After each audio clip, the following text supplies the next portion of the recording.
Alright, you guys there? No. Oh, okay.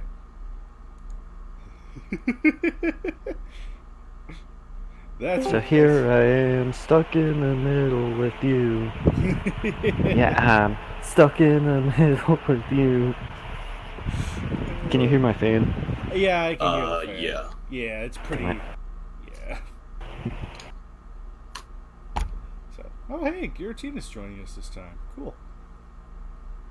Oh yeah, Kaiju, quick question. Yeah. How come Daigoro and Goliath don't have their icons with retired yet? Oh, because we That still. was their last match. The estimated. Get rid of the Z tier Kaiju. They suck. Hey, No, they'll be retired like once we get the last match out, which I think we have projected as the end of the year. So. Okay. Rest in peace, those retired kaiju. Daigoro is still marketable. Yeah. We can still make toys of him. He will be remembered until he isn't. Yeah. Honestly, I feel a little bad because Daigoro was like unironic. I think the movie's definitely aimed for a younger audience, but Daigoro I think is a legitimately charming character and that sort of childish kind of Are way. we really looking at Yeah. this Kaiju? I still need to go see the movie. Yeah, it's on I've been on meaning YouTube. to, but it's just keeps skipping my mind. Mm-hmm. Yeah. Goliath is nothing to write home about. We could afford to get rid of him, but Daigoro is just that dude's Kaiju, I just realized something. I think I know why you like Daigoro and you think he's a cute Kaiju. Why? That depressing as fuck movie Virus.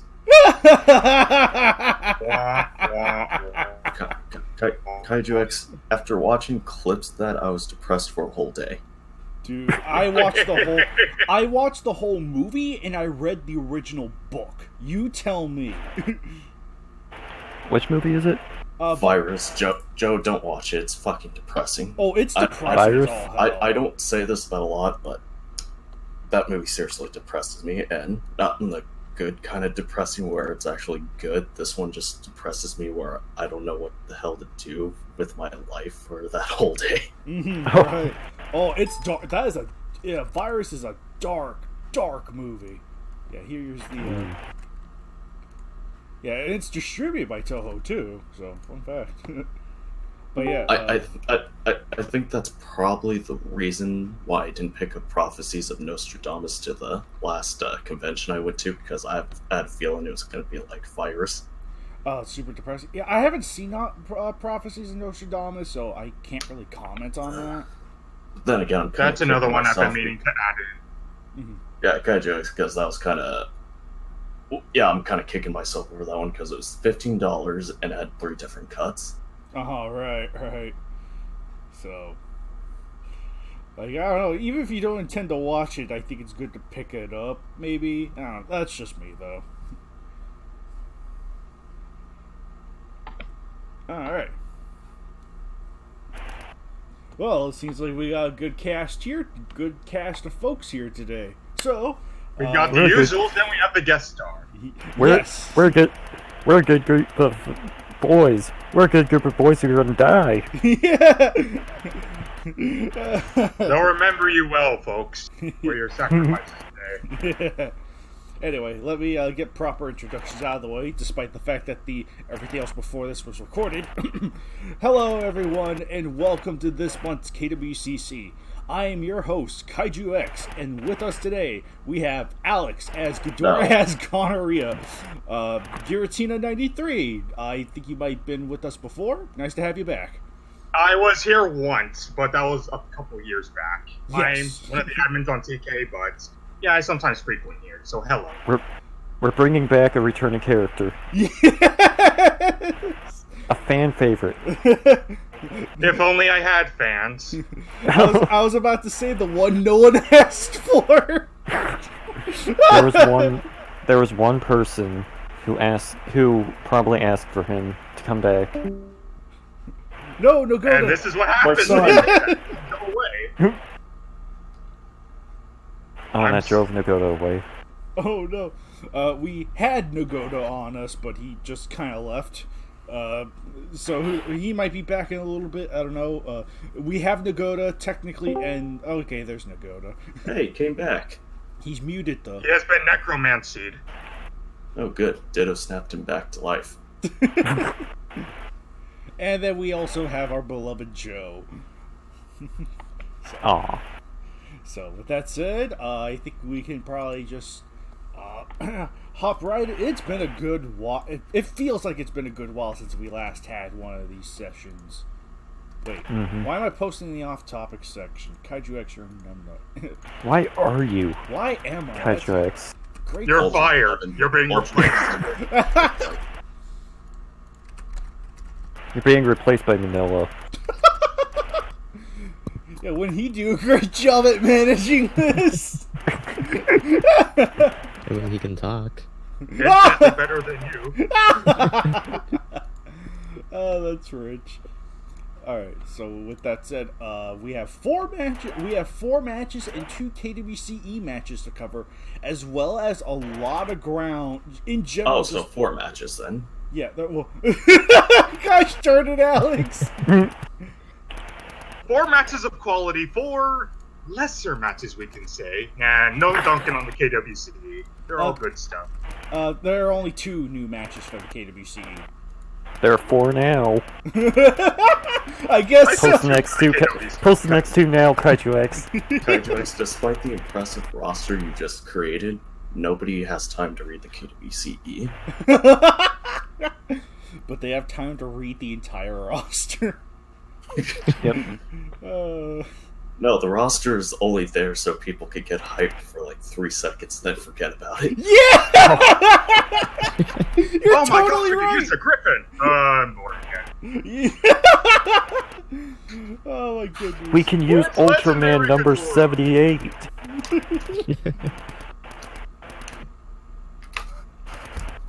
Oh, good grief. That's funny. And we are also featuring Joe's fan in this, by the way. Oh, can you still hear it? Yeah, it's Yeah. Oh, are you in a Motherfucker. war zone or something? yeah. A sec. Joe will be right back. A good substitute is Technical always difficulties. He's getting shot at right now. Sorry We'll be about. right back after these commercial messages. Yeah. Nagoda, I said shoot up the forms, not shoot up Joe's house. Wait, what? Nagoda got the wrong message. He's coming towards your house and Ah, shit, here we go again. Anyway, well, Can you still hear it? yeah, it's still there, but it's not as bad as it was. So I think it's Okay. tolerable. Man. But with that said, I think we can hop right into our first KWC match. Let me rephrase. Let us hop into the first KWC match of discussion. Match 263, Ultra 7 versus Zone Fighter. Written by Tyler Treeshock, our beloved Greyshot 151. Golly, I am off my rocker today. And Gosh Banner. darn it, Kaiju X. And Banner, also by Tyler Treeshock. So this is a continuation of his ongoing Greyshot series, aptly named. And I'll start. I'm more than confident Alex has actually read this one, because I know he's been looking forward to it. yeah, Kaiju X is completely right. I've been looking forward to this one. So, Alex, give your thoughts on 263. Oh, I didn't read it. I had a feeling. Hey, so I am currently my brother has a stream and I'm currently on it, but I'm just gonna be playing the game in the background. But I'll be on this wonderful podcast. So what KWC are we talking about? We just You better started read. 263. We just started. finished talking about 263. We're on to 260. Hey, Grayson, We're on to make sure you look in that game. 265 now. Darn it! No, just jagging around. We just started 263, so. But no, yeah, like I said, I really like 263. The excitement, again, ever since Greyshot told me the concept, like the idea where it's just 2 heroes fighting each other for 2 different reasons, I was just real excited about it. Really love the fighting. Really love the build-up, the story. Will say my only thing I didn't really care for is kind of how abruptly it ended. I figured it's still a series. I'm pretty sure they'll continue off with those two characters, but I kind of wish there was a bit more of an ending after the actual fight instead of ending right where the fight, or ending the match where the fight left off or ended. Oh yeah, I know. If that makes sense. Yeah, No, I totally. I can actually agree. As the writer, I can kind of agree with that as well. Yeah, really, that's my only criticism for the match. Mm-hmm. So. Okay. But yeah, good hero on hero fight. Great, much better. And I'm glad it wasn't like that really old Zone Fighter versus Ultraman fight. These two actually have a reason to fight each other. Mm-hmm. Well, that's what I took inspiration from, was that original match. And I kind of agreed. It was just like that they decided to challenge one day. I'm like, well, you could do a lot better with explaining why. Yeah. You put actual stakes in there and force them to fight. And actual proper motivations of why they would go out of their way to hurt each other instead of just sparring with each other. Birdman. Sorry, I'll let you guys dive in. But the one fun thing about it was, when I was talking to Birdman, because I wanted Birdman to be like a co-writer in this originally, mainly because he has so much information, he's such knowledge on the Ultraman, and I was like, he could, because I didn't want to seem biased towards even though obviously the fact that Ultra 7 arrives, he starts the conflict. I didn't want him to be painted as the antagonist. And I kind of wanted Birdman to bring, to flush out, if he could, add his sense. But it, sadly, due to time constraints and he was just I was mentioning, Ultra 7, goes against, he's like, well, actually, I think Ultra 7 wouldn't allow Zone Fighter to go because he didn't think he would be worthy. And I'm just like, I understand, that would probably fly in the show, but I'm just thinking, that makes no sense. Everyone else would be staring what do you mean not worthy? He's going to go anyway. Which, shush. But him actually having... I bet you'd lose your shit if Shin Godzilla lost. But no, that's actually... Yeah, that makes sense, because... Yeah, it would have just been boring if Ultra 7 was the antagonist. Exactly. It paints him too much, which I wanted the two just to have differing opinions. One thinks the crystals again, they are spreading and, can cause massive damage to the Earth. And after seeing the damage that it caused on other planets, which was kind of hinted at the very end of, what was it? Rodan versus Crystalac, yeah.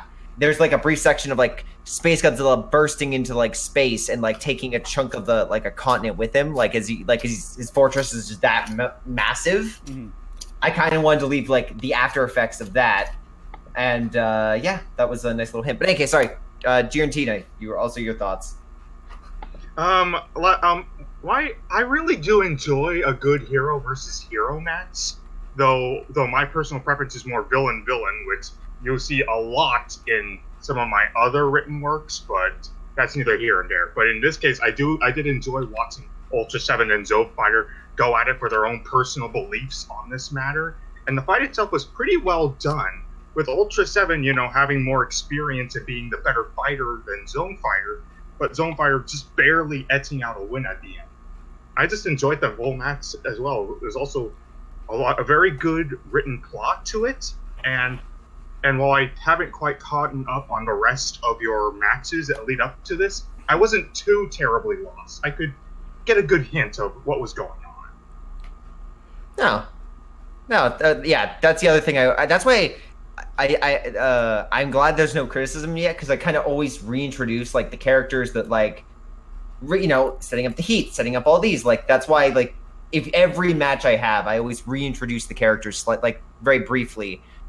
And that's exactly why. Is that way if someone hasn't, it's just oh yeah, okay, I kind of get what's going on. I kind of get the shtick. Yes, that's one of my big criticisms with a lot of heavy continuity stuff like this. It's where if you jump into the middle of it without reading everything, and sometimes people just don't have time to read everything. Mm-hmm. They just want to jump in and look at something to see what's going on. And it turns out they try and look at it and they're completely lost. And because they're completely lost, they don't have interest in it. Which, thankfully, in this case, isn't quite the case, because everything gets reintroduced and there's it just flows really naturally, so it helps that out a lot. Yeah, you have a really good idea of what's going on. Even as a guy who hasn't read every single match, I still had a strong sense of what was going on throughout the match without having to overly rely on the past matches to enjoy this one. KWC, you really pissed off Gray Shot by admitting you didn't read them. Where's my salt to pour on this? He actually never read 211, but I just threw his name on there for fun. That's great. No, How if I dare remember correctly from Kaiju X's point of view, you took over Kaiju X's match. I kind of did. You I kinda kind of did. Yeah. He was the Indian, and you were the pilgrim. You go, that's a nice match you got there. I'm gonna take it. And I would argue that it is one of the best matches on the KWC because of the cooperation we did, get the give and take that went back and forth. Here comes classic Gray Shot doing his classic gaslight on his own narrative. Oh man, that's funny. I'm fucking telling you all, he's pouring chemicals underground, making all the Baragons freaking gay.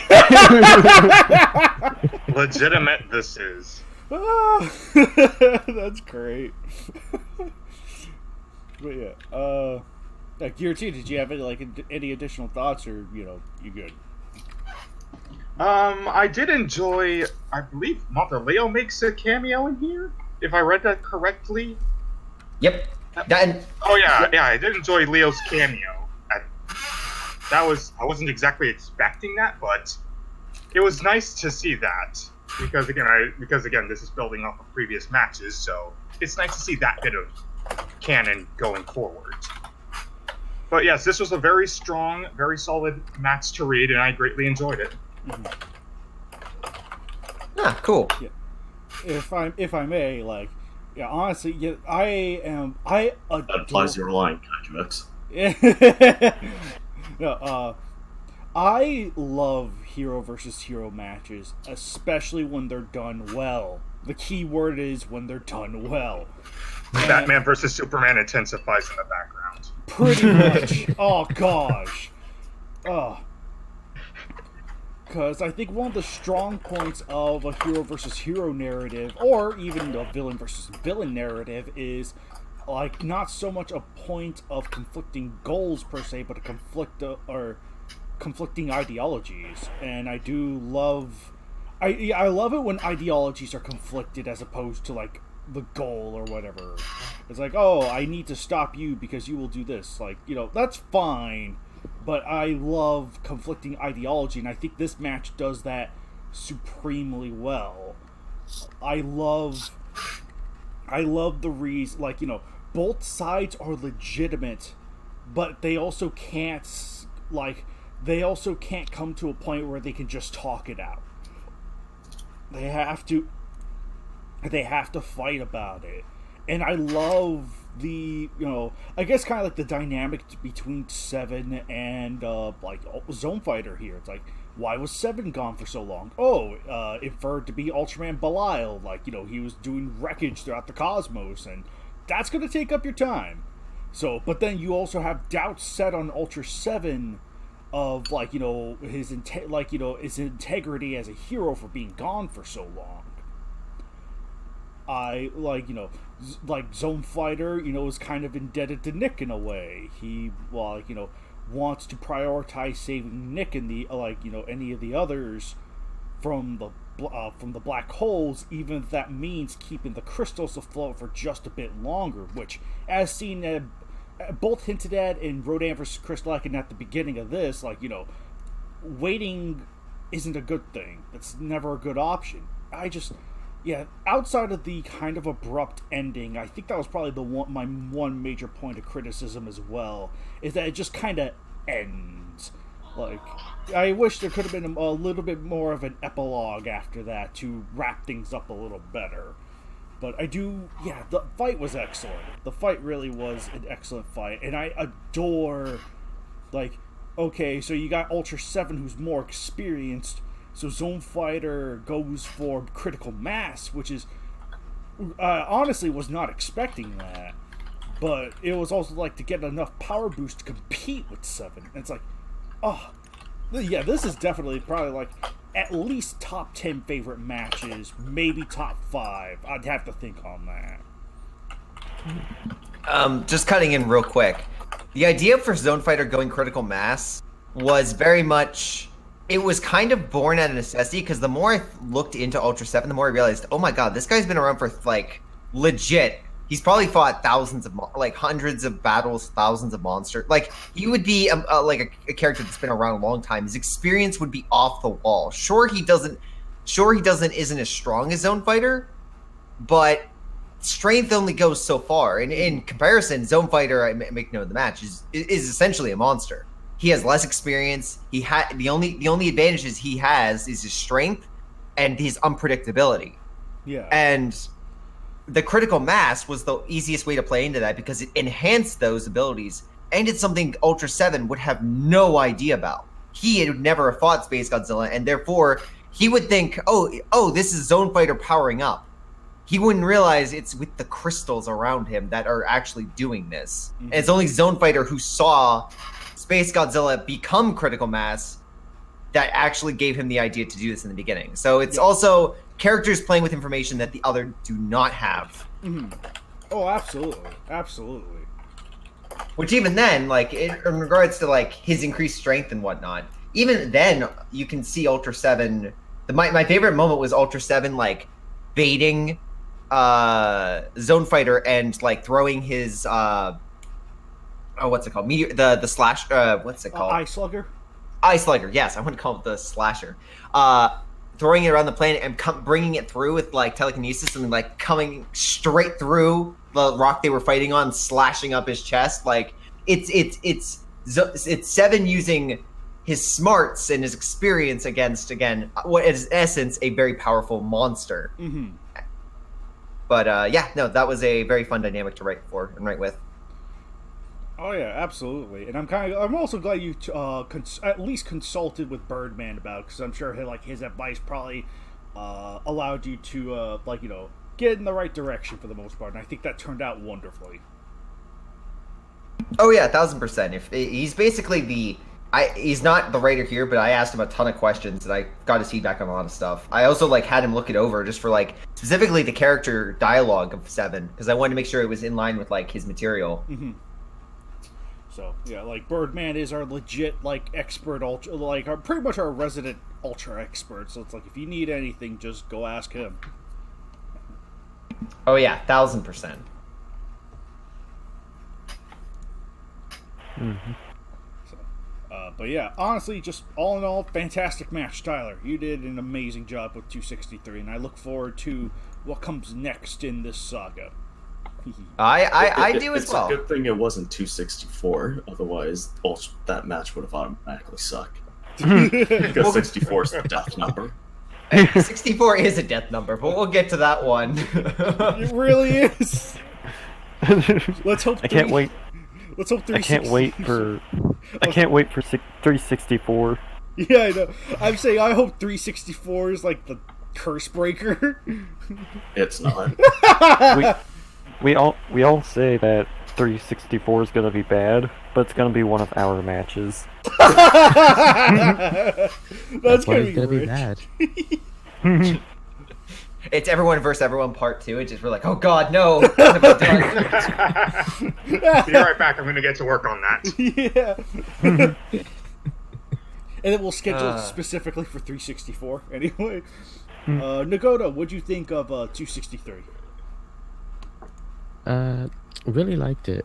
Cause, what's it called? The hero versus hero thing is something that isn't really done that much, and it's just really interesting to see it play out like this. Especially since it has Greyshot's story building elements in there too. And now that you've explained it, I was wondering, did Zone Fighter take a whole chunk of the island into space with him? But then you just reminded me that Space Godzilla literally blew up a whole bunch of the island into space in the previous one. Oh, no. Okay, so to answer... So yeah, the idea for this is I kind of took inspiration from the Godzilla Unleashed, the London city, with the whole anti-gravity idea. But the I got an idea from this from the idea of fighting in an asteroid. Very much, if anyone has read the webcomic, that's all I will say. But there's a moment that happens, and it was very much that would be kind of a cool battlefield idea. Which is why but the idea is Zone Fighter comes down and he uses his shockwave ability to break up the Earth. So all the crystals that are like bolted to the ground then use their anti-gravity powers and just start flying upward. So it's just taking like half the island into the sky, which was also another fun part for like the banner itself, having like the everything flipped and like fighting in the like you're kind of taking a moment to just like what where okay, that's an island, but no, Ultra 7's upside down and Zone Fighter's actually the one that's right side up, and that's the like.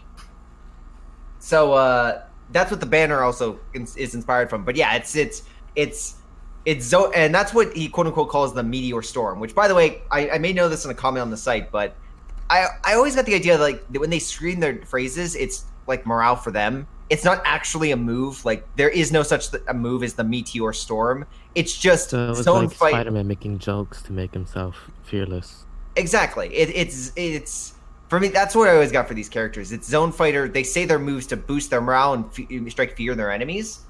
And in this case, he's doing this to mess with him because he thinks, he says meteor storm, and then before Ultra 7 can do anything, all the crystals break away and the whole half of the island just starts floating up. Hmm. So it's kind of like a mind. It's also like a messing with his mind a little bit. But yeah, that's one criticism I have for myself. I did not make that clear. That reminds me of the time during Infinity War when you were fighting Tom and you were cracking jokes about Baby Titan. Dick blasted. Cracking jokes about Baby Titans. Well then. Baby Titans. But unfortunately, that bastard dusted you at the end of the movie, Nagoda. Along with the Baby Titans. And then Grayshot said, "That wasn't tasteful at all." I don't know what story you're trying True to story.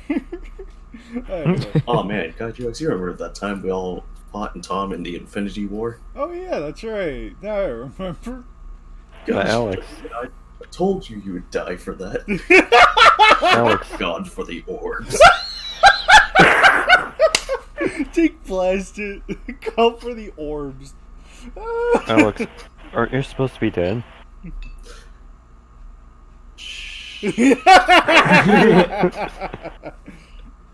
Yeah, and Kaiju was supposed to be buried under a building, if I recall correctly.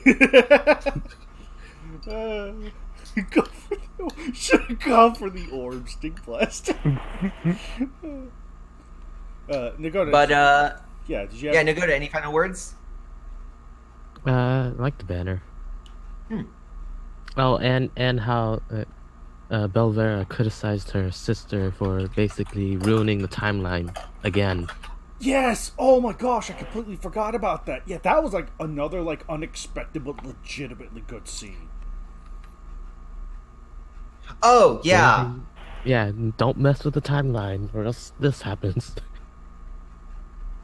Yeah, the okay, I keep cutting in, so you can skip me at the end, but yeah, that idea came from, well, Maul just basically, she would feel obviously guilty about doing this, and very much like I kind of reworked Mothra 3, or Birth Mothra 3, but the idea was like, well, she kind of just like did nothing. Well, the idea would be like, what if she was the one that came up with the idea and Mothra went? Because she couldn't do anything.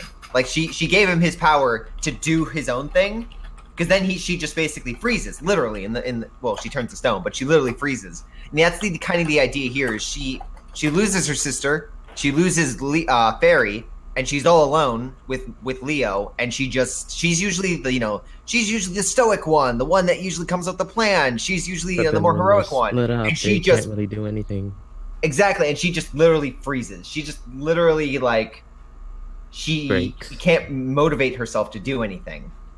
and I liked kind of like her arc through the KWC was also one of my favorite things in the for writing for, because that originally wasn't there. I modified that. I actually add that in later in the process because I needed like I kind of went another direction, but I kind of realized it wasn't working. So I incorporated Leo and Leo and Maul, and I'm so happy how it turned out. Yeah, originally, like, if you want to know how far this was gonna go, Hikaru's ghostly dad was gonna show up and motivate him at the end. Ah, the classic. Yes, A classic for everyone to remember. Yes, his father coming, showing up as a ghost in front of him and motivating him as like, yeah, with like all of his people. But I was like, no, that's too on the nose. And then I was like, oh, Maul can motivate him, and that concludes her character arc for like moving past this flaw that she has, where whenever she loses her sister, she literally freezes. Ah, perfect. All right, so that worked out really well here. So I'm glad you made that change. Yeah, I am as well. The other one was a little ridiculous. just a little bit, a lot of it. But ZBG, got any final comments? Well, I didn't read it. Joe. That is the perfect way to end this. Wow.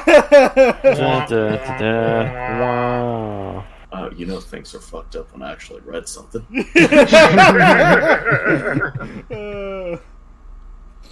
Oh my gosh. Yeah. With that said, I believe that covers about everyone here. So I think we can carry over to the next match in line. Yes. 264. What do we get? We got 2 Kongs and 2 Godzillas. A mediocre match, maybe. So can I just say first off, great banner by Nagoda. First. Oh, absolutely, yeah. That I think. Yeah, I love this banner. Another staple of the 64s. Great banners. Yeah. Yep. Even Kong also swinging 3 other Kiryu versions around of like a the banner. ragdoll. yeah. Friggin', Nagoto, you did a good job, son. I'm very proud of you. even match 64 also had a decent banner, so it's like great Yeah. quality banners for the 64 matches. Good banners, bad matches.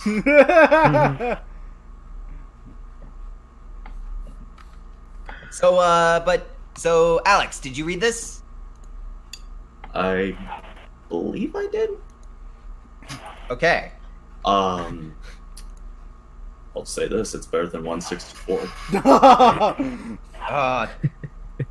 Burn. Well, it was shorter than 164. Let's all guarantee ourselves that one. Yeah, but scrolling up and down, it's still the length of the Vietnam War Memorial.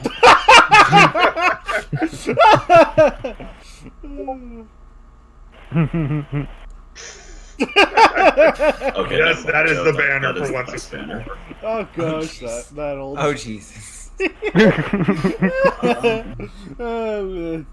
Gray A Shot's classic that'll never get old. Yeah. Oh man, Gray Shot's never. He's never gonna like live this one down. Nope. For all the nice things you say, I will always be, haunted in my nightmares by 164. Better call an Oh, exorcist. Gray to Shot, get rid that's of what it you get then. for creating it. But yeah, freaking But yeah, I can't really say this match pissed me off like it did for a lot of people. Or I shouldn't say pissed off. I mean, it didn't get under your skin, but it just kind of, just kind of yeah, there. I just felt in my jellies that it wasn't terrible. Joe should definitely know that reference. I know it.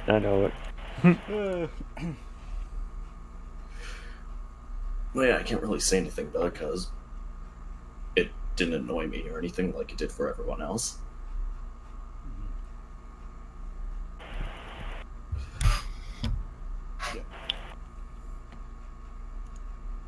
All right then. Well, Giratina Jesus, then. it took you this long for you guys to conclude that I was finished. We just wanted to make sure. But Alex, In case you are had you something finished extra yet? to say. All right. Wait, what'd you say, Joe? So are you finished yet? Okay.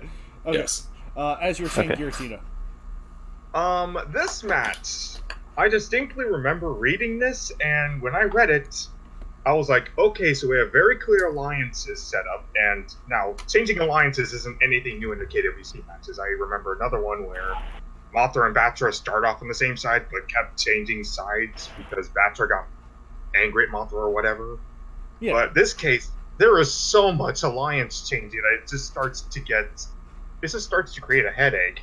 It's like, okay, the Kongs are against each other. Now they're fighting with each other. Now the Godzillas are fighting against each other. Now they're with each other. Now it's Godzilla and Kong versus Mechanic Kong and Fury. It's just a constant cluster mess of changing alliances back and forth. Well, I could kind of see the logic in that, to be perfectly honest. It's like, if the Kongs fight each other, then they team up with each other. If the Godzillas fight each other, then they team up with each other. So I think that kind of it's probably the wording. I remember reading this and I remember editing it just a bit. I wasn't able to finish this one through to the end, but I did kind of start on it. And I was like, la la la la la. Then Greyshot was like, hey, do you got matches for Legendary Mayhem? I was like, okay, yeah, sure.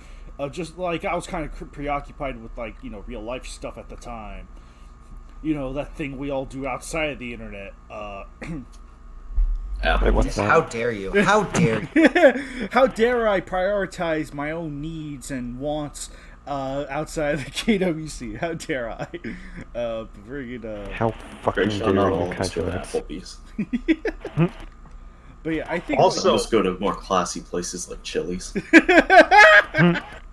I prefer Texas Roadhouse. Also, at the end of the match, when Kong finally breaks out of his mind control and he realizes that he's already been crippled and he's basically dead to rights, I feel so bad for him there. It's like 1 minute he's fighting Mechanic Kong, and the next minute he's about to get murdered by Godzilla and he has no idea why. You just feel bad for the ape as he gets roasted. Poor Kong. Yeah, but apparently, from what I've been hearing, this match is based off of a script for a movie that was never made, from what I've been hearing, but I'm not sure. What? This is news to me. I heard it a lot in the KWC thread that it's nice that this unused script got to see some use modified. I'm like, what? I know it was brought up in the thread a bunch of times, but I don't have to go remember and that. actually. You have to show that one because I don't remember that one for some reason. But yeah, it's like I'd have to go. Let me go dredge through the KWC thread and see if I can find it. Have fun with that. Dredge through all the Eva talk. Yeah. We'll have our own Eva talk later. Don't worry. Oh yeah. Wait, that would imply we're accepting the Evas. Anyway, People are going to be asking for those until the end of time. or until we get them in there. Anyway, but yeah, I think the match, if I'm allowed to say, it's like I thought, Oh gosh. man, I know Greyshot, to my understanding, has extensively modified this one. And I think 264 also set up the precedence for our current much stricter quality control. Yeah. So I'll go in. So I'm just gonna cut you off real quick and just give it a quick explanation. So yeah, I got this and I read it briefly, and I read very briefly the beginning of it, because usually when I'm choosing KWCs, I usually look at the writer. I'm like, okay, is this a writer that I know? Is good, usually good quality, or is this a new writer? I'm like, okay, it's new. I gave a brief read in the beginning. I was like, okay, this seems good. This is I read a paragraph or two, and okay, seems interesting.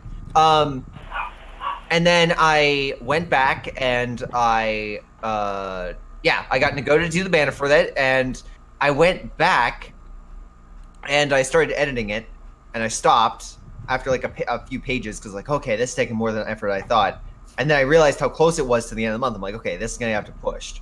I went back and did a little bit more editing, and my biggest problem with this match, and this is something I realized as I was editing it, is that so much happens, but nothing is memorable. So many actions occur, but it just kind of flows to the point where I've read this match a few times, and the most memorable thing about it is the fact that people change sides. Excluding that,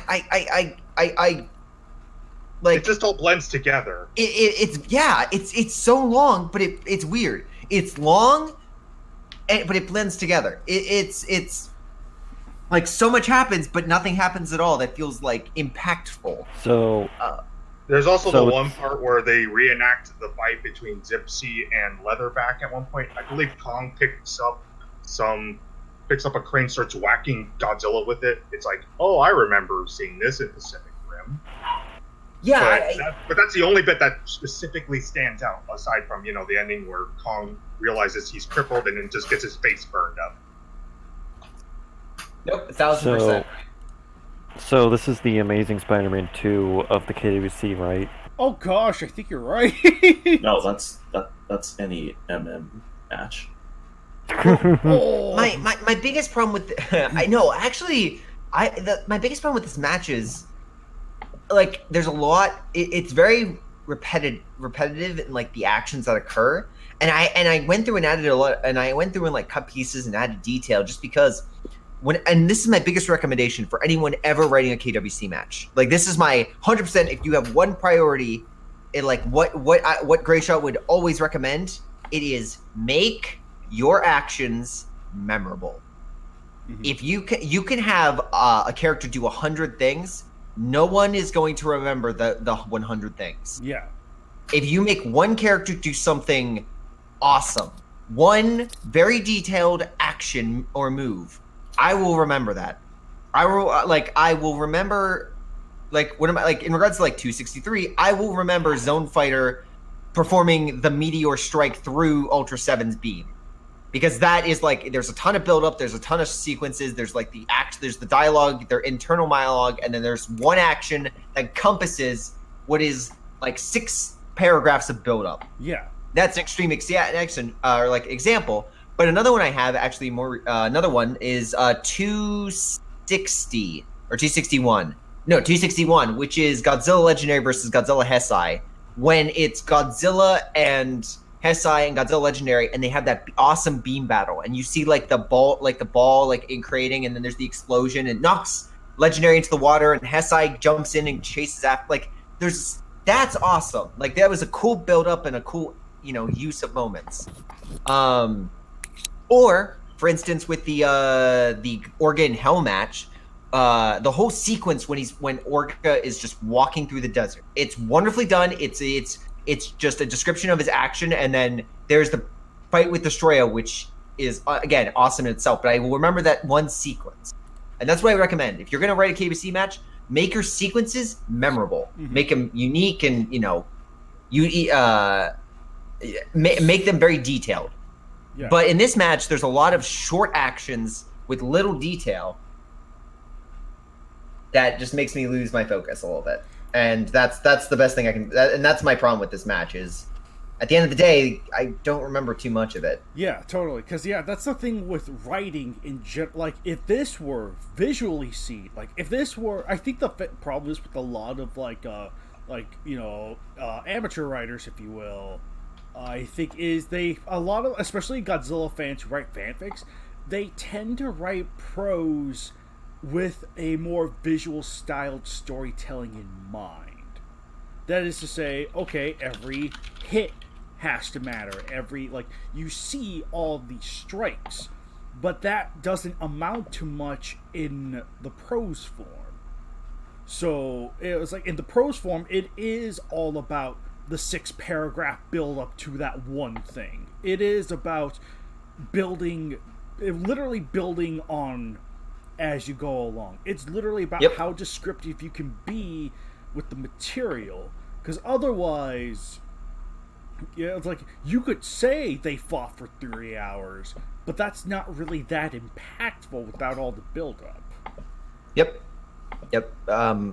But again, there's some good moments, like Kong getting his face, it's a sad moment with Kong, him getting, charred by Godzilla, the switch in mind control, of Kiryu and, Akane, with Akane. There's some nice little moments. Yeah, there's, a few. But there's a lot of, repetitive fight sequences in between that's why it was a lot harder. Now, is this a bad match? I would argue no. Yeah. What makes it bad is that it's too long for its own good. Mm-hmm.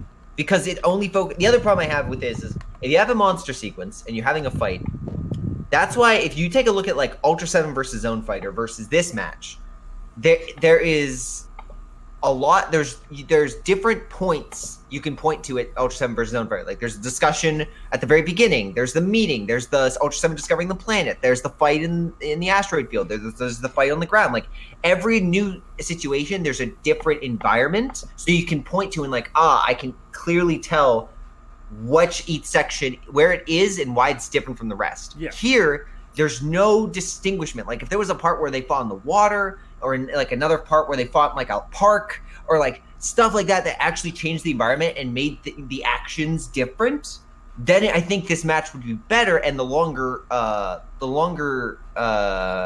its longer length would work.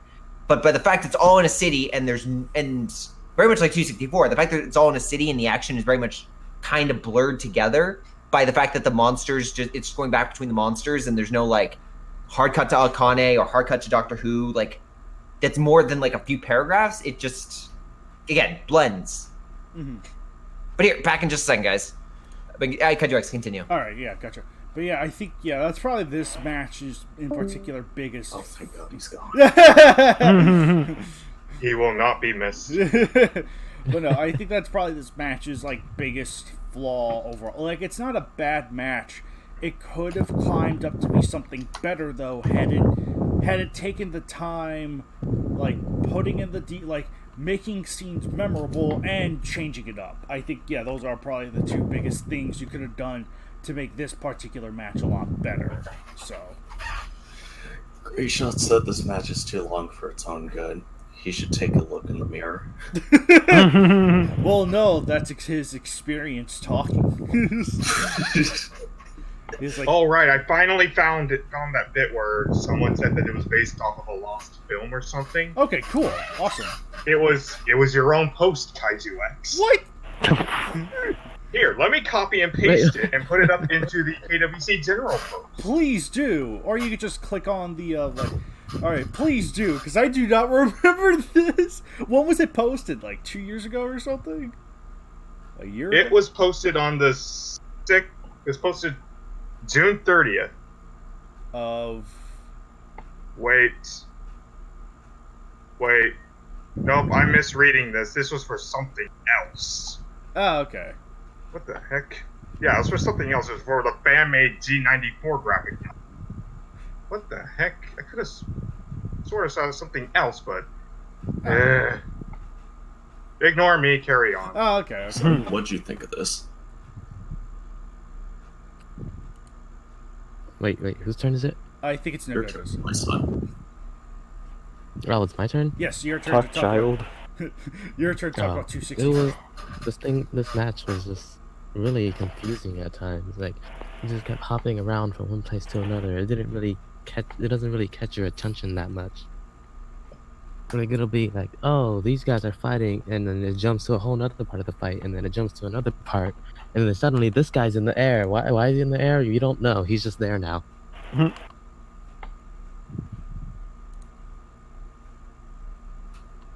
And then that was it was just really confusing for me, and then it didn't really catch my attention as much as some other ones do.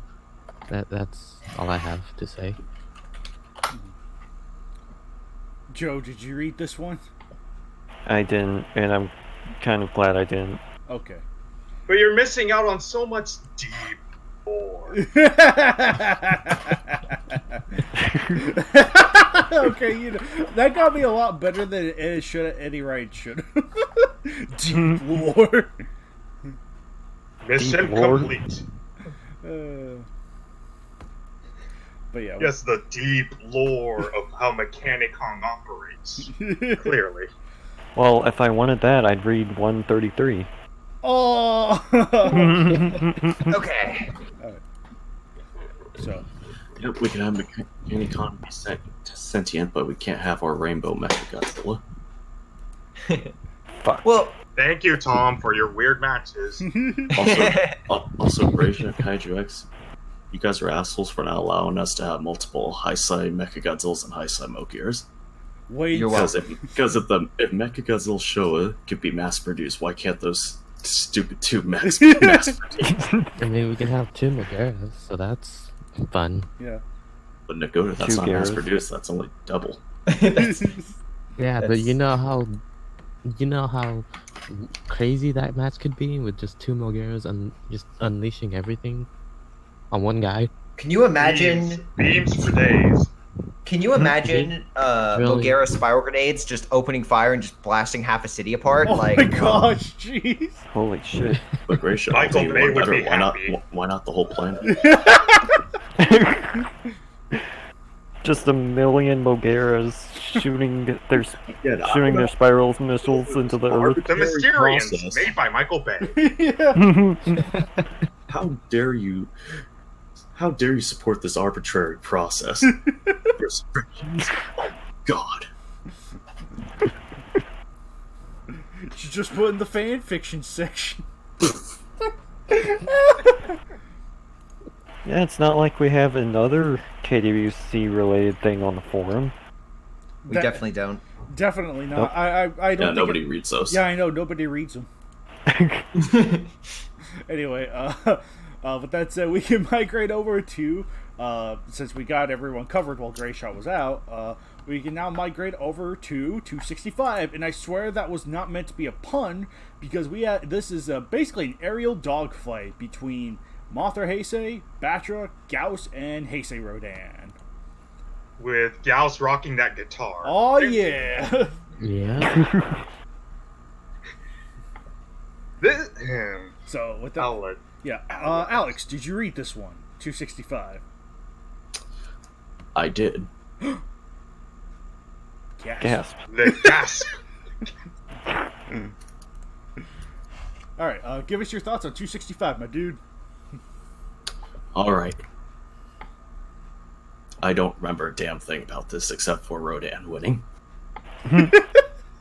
and the fact this is basically your I don't know the word I'm trying to use, required four-winged kaiju match that everyone has been wanting, similar to Destroyer versus Space Godzilla. Okay, It was made probably just to satisfy those group of people who I- wanted to see this. Alright. I think this is all one of Kishan's earlier matches too, if I remember right. So, back in the time where we were just kind of writing fun matches for the sake of it. Not anything that's too, like, narratively complex like 263 or anything like that. Oh, so a Tom and Christian match. Yeah, kinda. You know, the basics. Like, and being basic is not bad in of itself. You like basic bitch. But yeah, no, like this one's decent. It's short, it's sweet, it's to the point. Like I do somewhat remember something about Mothra though, but it's also been a bit. It's also. Oh, I will. I do have another thing to say about this match. All right. This match is exactly like its setting. I was there for a short time, but yet I already forgot what happened. Maybe that is just the nature of Las Vegas. It even has an effect on fanfiction where giant monsters go to attack it.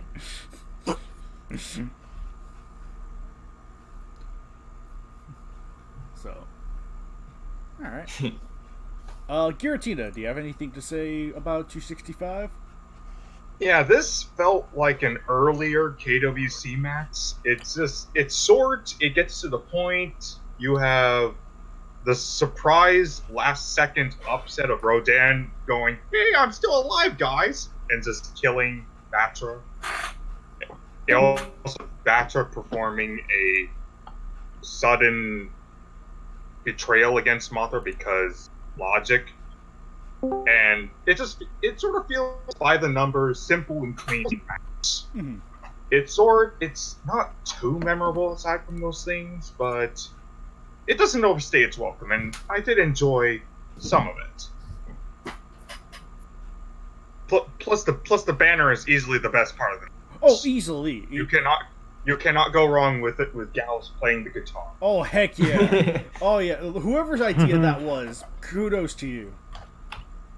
Oh, that was completely the artist. All right. 100%. Awesome. Landon, Ditto. Great idea. Shredding that guitar solo. Listen, the Hard Rock Cafe is not going to miss it. Like, no, everyone knows where it is, but they're not going anyway. So, I mean, they don't need it. I thought you said Hard On Cafe. Dick blasted. I mean, Gauss is just such a big fan of that music. The secret is they slip Viagra in your coffee.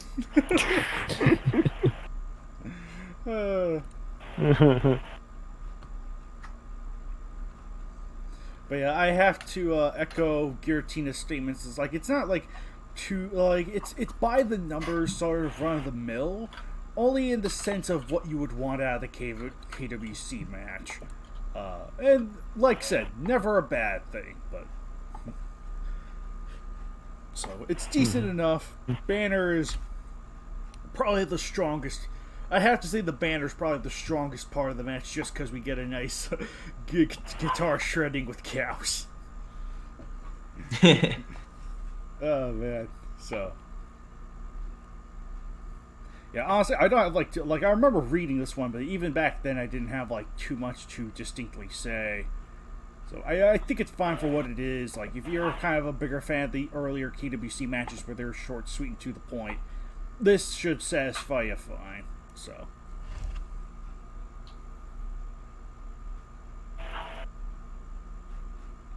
Anyway, Greyshot, do you have any additional thoughts for 265 or?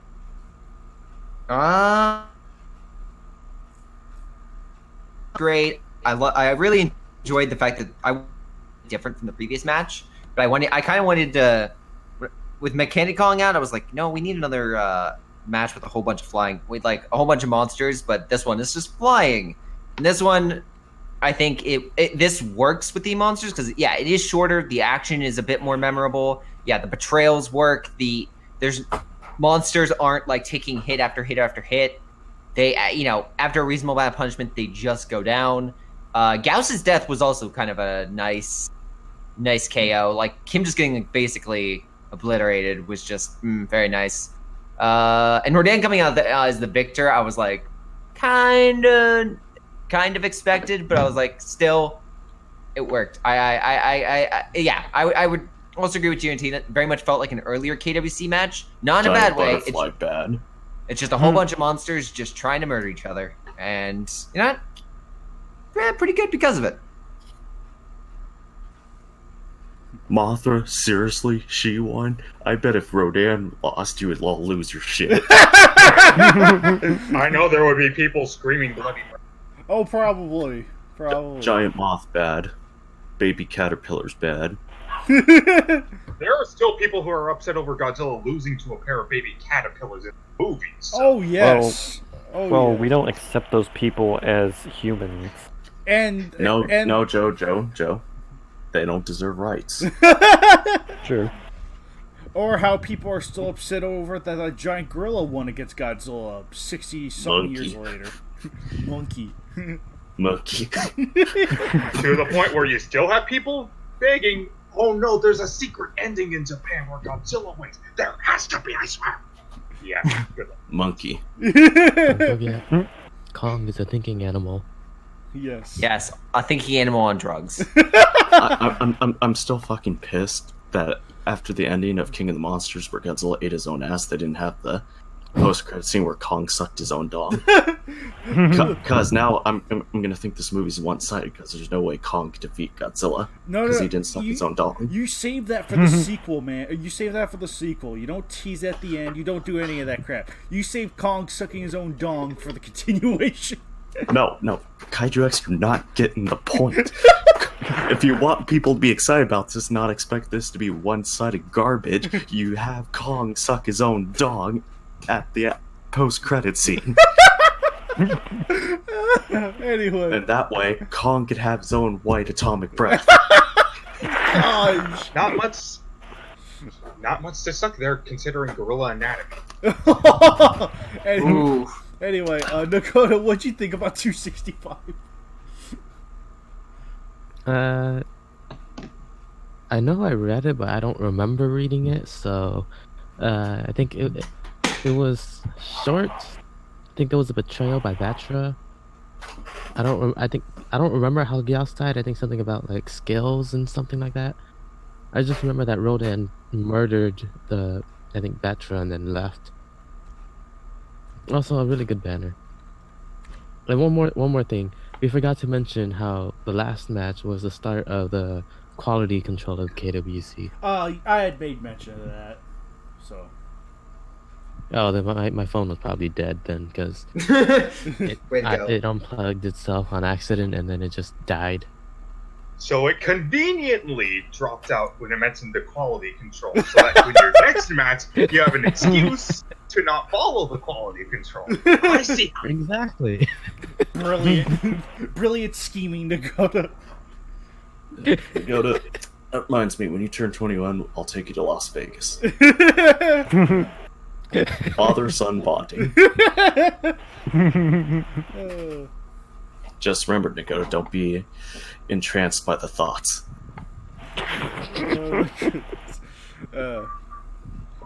Oh my goodness. Let's see. Joe, what'd you think of 265? Did you read it? I didn't read it. Gosh darn it, Joe. I like the banner though. Okay, fair enough. Okay, banner's the highlight. Understood.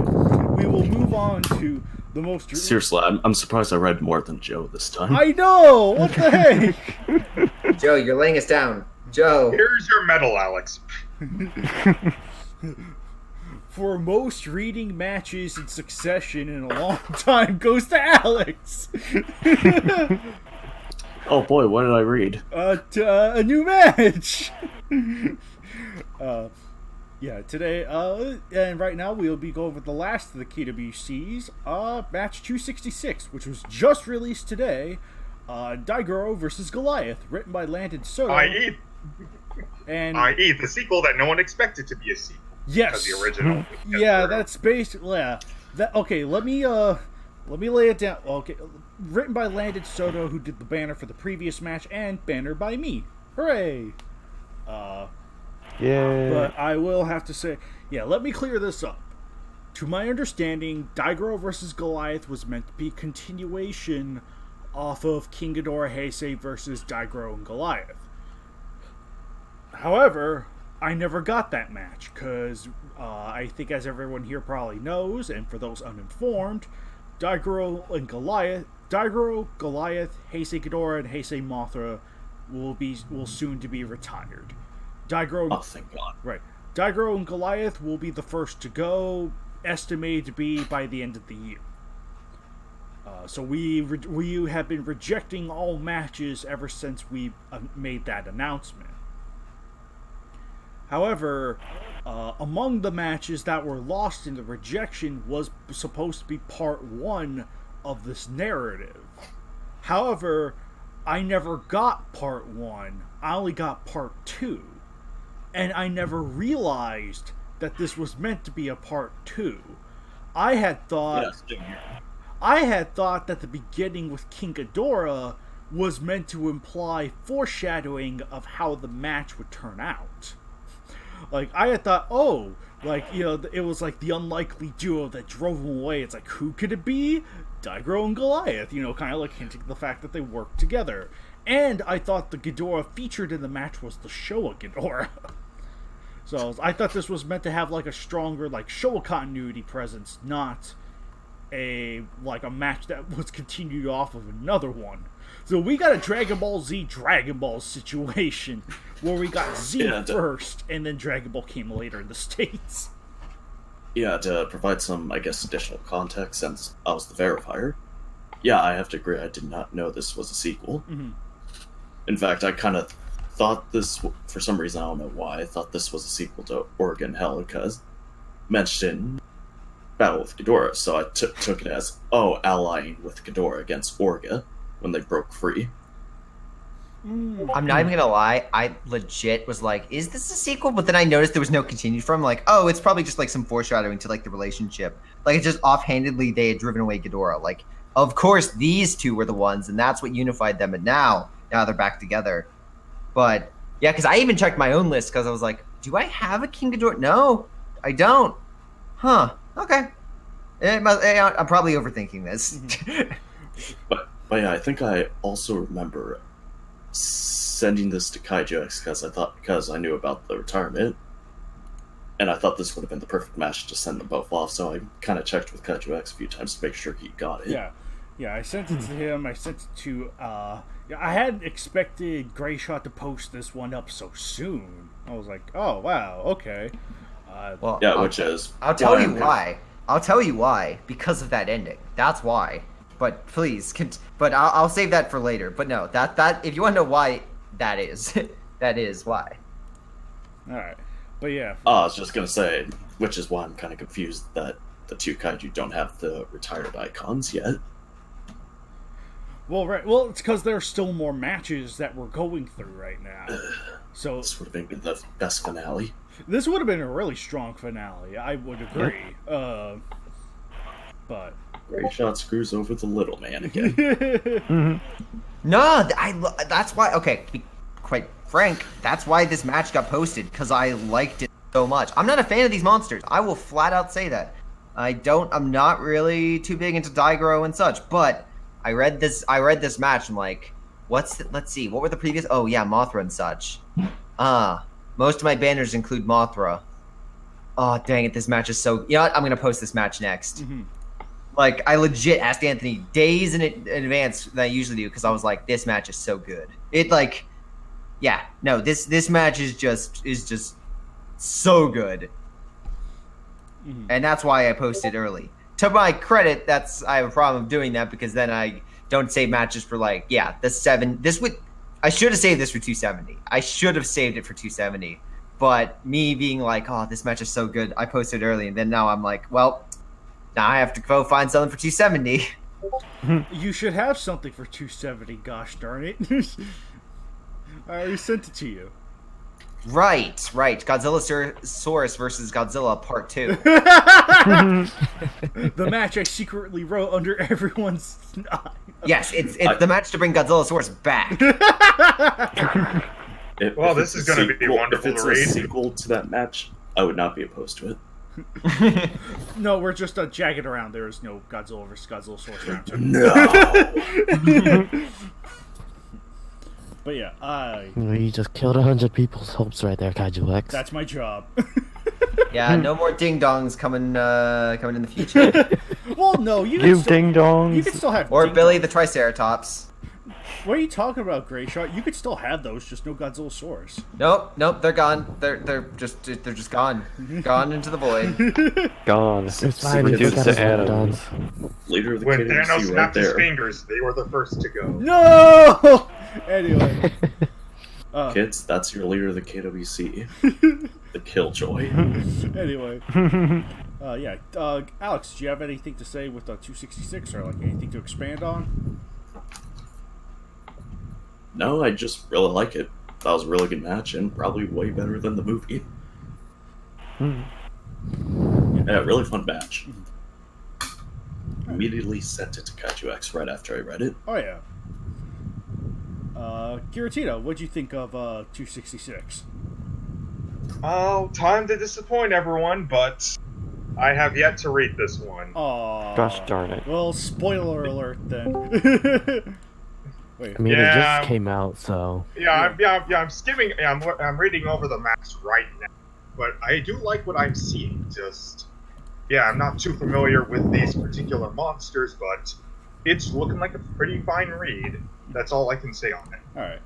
Oh, we got Birdman surprisingly joining us for this trip. We'll go up to Birdman real quick and ask, to keep it short, what'd you think of 266, Birdman?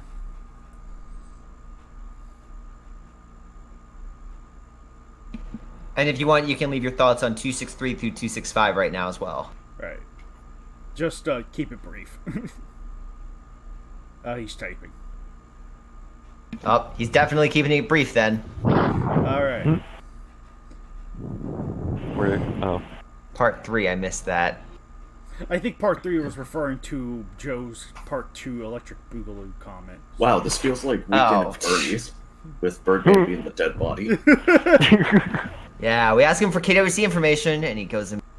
Your mic cut out. Oh, right. Give us your thoughts on 266 and a quick, brief thing if you want on 263 through 265. If you want. Give us your thoughts on all these matches.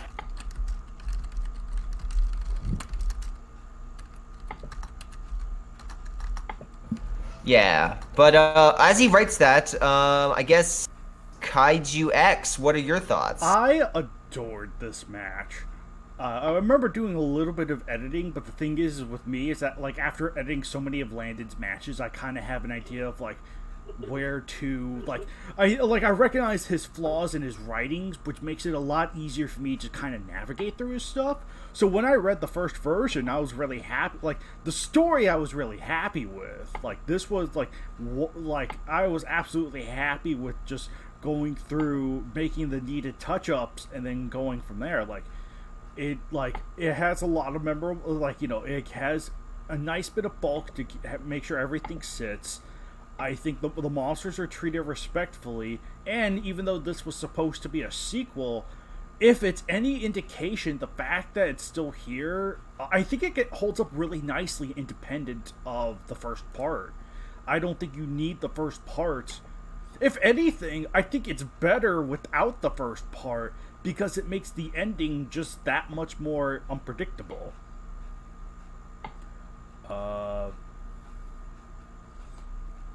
I think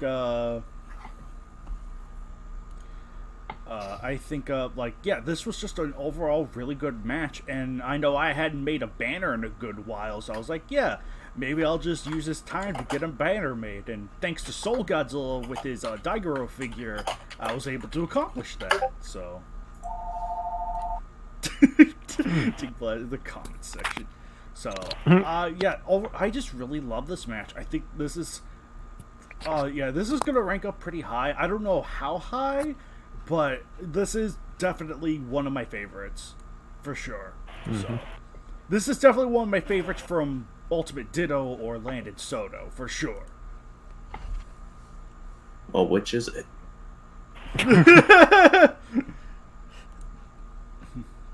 Excuse me, but this was just a really good match. So. Mm-hmm. Anyway, Nagoda, what'd you think of 266?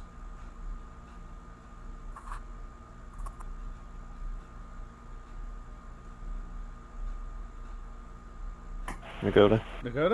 Oh. 266. Oh, you cut out there. Yeah. Yes. Hello there. I am Nagoda. How can I help you here? Greg Sharp, make fun of my son again. I will beat the crap. I thought the match was pretty fun.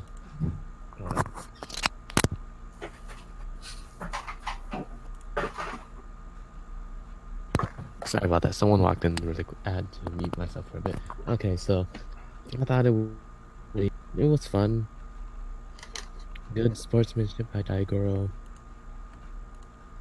A bit confusing about the King Ghidorah thing at the start, but then it makes sense since you didn't get the prequel for it. Yeah, and a good banner.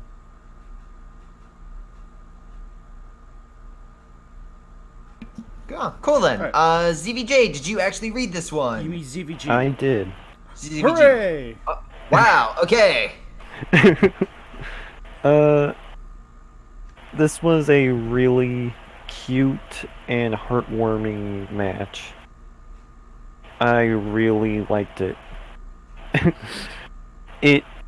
Something that I like about Landon's matches is that they're kind of cartoony, but grounded. And this feels like... I haven't watched the movie, but it feels like this would fit in that movie. Oh yeah, totally would. Having seen the movie, I would agree. I think the thing I like the most is the ending, where Daigoro just hugs Goliath, Goliath walks off, and Daigoro just goes on the beach and rests. That was really, really good, and I would have fully accepted that as their last match. And the fight was entertaining too. But Greyshot took that away from us. Despite loving it. Greyshot tried to do a good thing, but even then... I think catastrophe. I think I know a way to fix this issue, but yeah, I think I can make it up to. He's gonna make it worse, guys. Watch. Guys, listen. What I'm gonna do is I'm gonna save 364 for him. That whatever match he wants, he can post on 364. It's my greatest gift to him. Anyway, yes, do it. With that said, Birdman also has like posted his comments. I'll read that aloud as his translator. 263 had a good story, but was poorly executed, according to him. Amazing. Wow. Every word of what you just said was wrong. 264 is awful and generic. 265 could have done more, and 266 is brilliant, though that missing prequel is a shame. So. And then Alex posted a comment saying match 267 will be Greyshot versus Birdman, which then Birdman translates into Godzilla versus Ultraman. So, yeah. So you're saying I'm gonna win?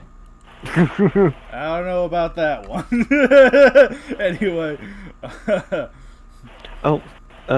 Something I have to point out in the awesome banner for this match.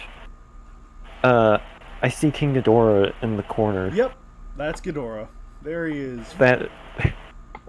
That's awesome. Yeah, I'm so glad Wikizilla had a video, because I just getting that specific, like, I specifically want that far off shot of Ghidorah flying away. And it was just like, oh. Yeah, it's just a mosquito on your screen. Oh, that's good. That's good.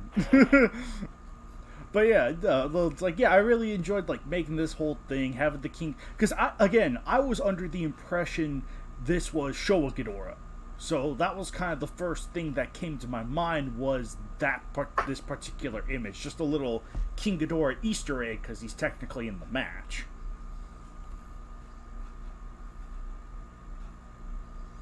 Mm-hmm. Yeah, like I said, the fact that this is a sequel. Honestly, as a sequel, it functions really well independent of its predecessor. Like, wow.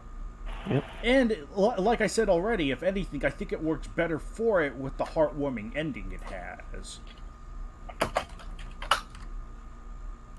Mm-hmm. So, yeah, the two little monsters that eventually can't will, if that makes sense. Whatever I was going with that. I was trying to make some kind of little train that couldn't analogy there, but who cares?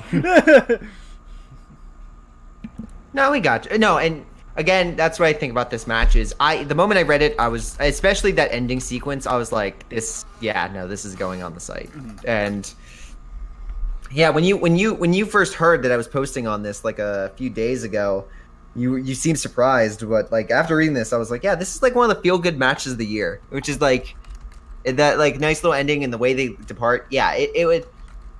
If this was the final match for these two monsters, it would be a fitting end. But I think I could think of one better match.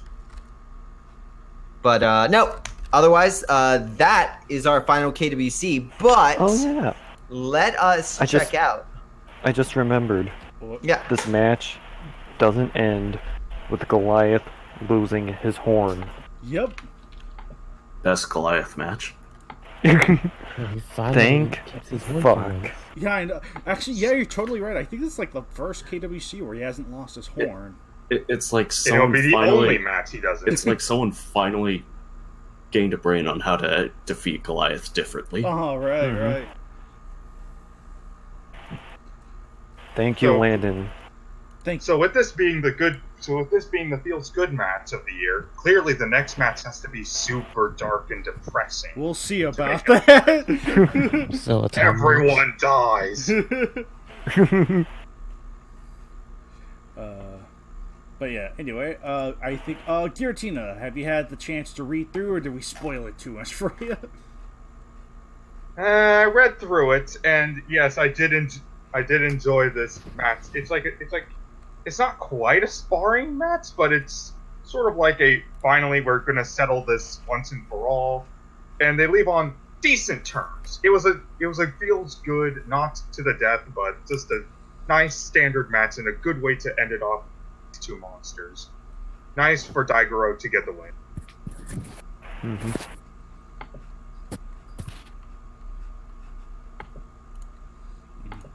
So, yeah, with that said, I think we can now carry over to only 2 KWCEs, and there's also going to be something, like after I mentioned the KWCEs, I'm going to bring up, like, you know, obviously all the changes that will be coming, and yada yada yada.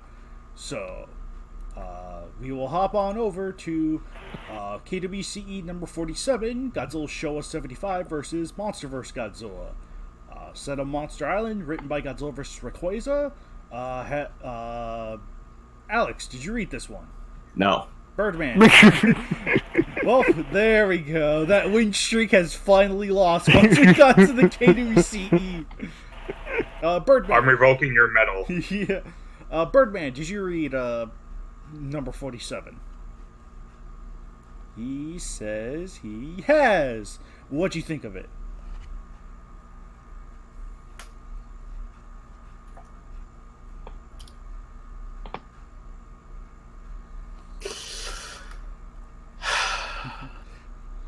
A moment of silence for everyone here. Anyway. Tina, did you read this one? Hang on. Actually, yeah. As Birdman types out his thoughts, Giratina, what do you think of KWCE number 47? Did you read it? Yes, this is actually a rarity for me because I usually don't look over in the KWCE stuff, but I decided to give this one a look over.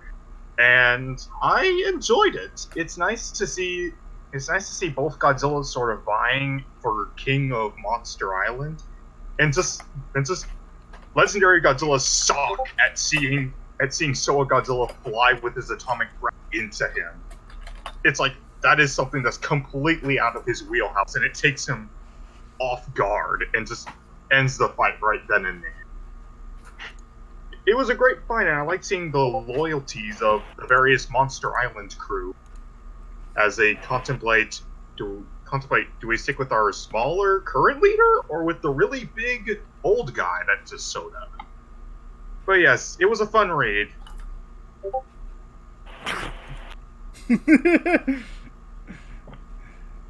Alright. Birdman gave his thoughts, and he says that he loved it. It excellently brought together the two Godzilla's lores and proved why Showa Godzilla should be in the KWC. Great shot. With two. No. No. No. Anyway. That's what the Mecha Godzilla skin is for. No. We all piss everyone off by bringing Godzilla to Earth. Yeah, Wait. So we're bringing in Godzilla 2000? On a unicycle? Fighting Santa Claus. No, man, we're gonna bring in Gino to separate him from Godzilla. Yes. Despite already being Sean, can we bring in the Godzilla Chibi with his little girlfriend instead? No. Oh, fuck you then. Can we have Godzilla Land as an area? No. Can we bring in the infographic Godzilla? No. But, Gray Shot, your mom. No. Great. Yeah, but your mom. Gosh darn. Okay, so Anyway. I actually did read this one. All right, cool. What did you think of it? And yeah, I would tend to agree with Birdman that it did do an excellent job of like kind of fusing the two together, having what very much felt like legendary Godzilla, with his characterization, and Showa be the fact that my favorite part was with all the monsters like supporting Showa, and legendary just being kind of like shocked at that. Like, I like the idea of a king that is supported more so than one that is kind of like the feared. So I like the different dynamic in regards to like the different Godzillas. Mm-hmm. The fight choreography I thought was good. I was surprised who won, but I still thought it was appropriate considering the story. But yeah, really good KWC. Because again, like Giratina said, I don't read these often, but saw this one, saw the writer. I was like, I'll check this out. And I was pleasantly I pleasantly enjoyed this match. So yeah. Oh, and on a side note, to Birdman, actually, I'm not sure if you know this, but you can write Showa Godzilla. You just have to use fake Mechagodzilla. That was the compromise that I incorporated as the head of the KWCC, or head of the KWC. And yeah, so you're free to write a Showa Godzilla anytime you like. It just has to be fake Godzilla. So use those writing muscles of yours. You got this, man. And even if you do wind up trying to write a Showa Godzilla match, we'll just change it to fake Godzilla. Exactly. Secure use DNA brain. There's your loophole right there. Well, that's G54 though, not Showa Godzilla. There's a difference. And yeah, but you can loophole that. You can loophole the loophole. Yeah, but your mom. I use the loopholes to loophole the loopholes. Okay, before we loopholes any longer, I have to say, yeah, no, as the guy who posted it, this is honestly really good, really strong match. I think this is probably one of the better KWCEs I've read in recent time.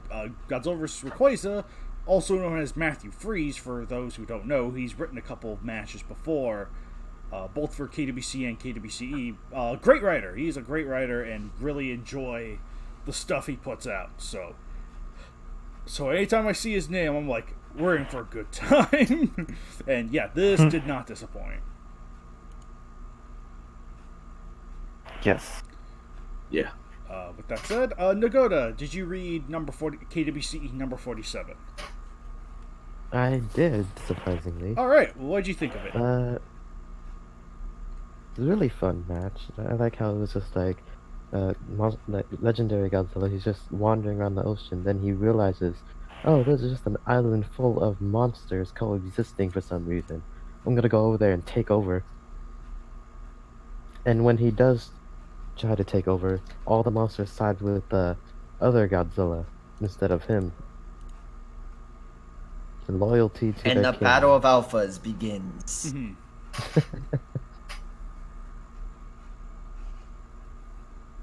Yeah, that's all I got. Right. So yeah, this was honestly just a really good read. What can I say? Joe, what'd you think of number 47 if you read it? I didn't read it. Gosh darn it.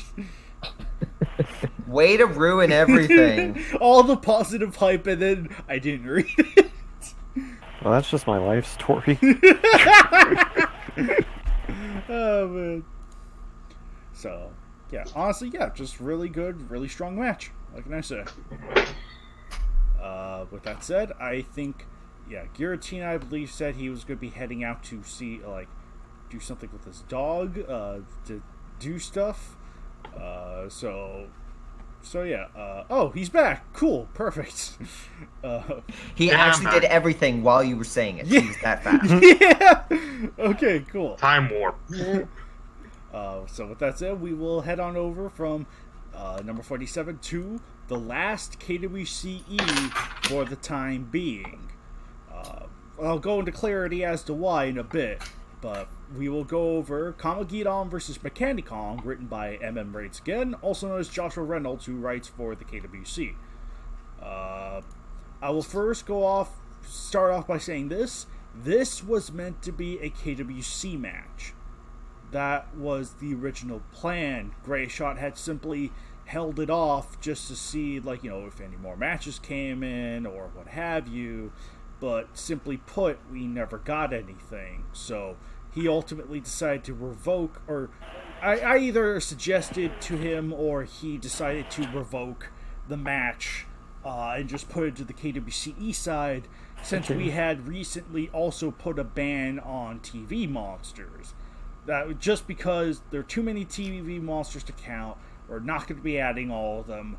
So we're just going to pretty much be really strict with TV monsters going forward. So, which basically just means we're not using TV monsters at all. So, but yeah, I think, if I'm allowed to go first, since I feel like I'm probably one of the only people who read it. I think this one's actually a decent narrative from I like it's like you got the whole Doctor Who setup, and it's like, Mechanic has X favorite element X, but then there's this weird alien thing that's guarding it. So it's like, oh, okay. And the two fight, and it turns out that Doctor Who's lady friend, Madame Barano, is actually Garoga in disguise. I think that's actually kind of a neat twist, to the whole Doctor Who narrative. It's like, oh, he was being used because the Garogas were going around trying to capture monsters, and then there's the then you got the ending, which sets things up to a story I doubt will be continued, but. Yeah, I think this was an overall I think it's a decent match.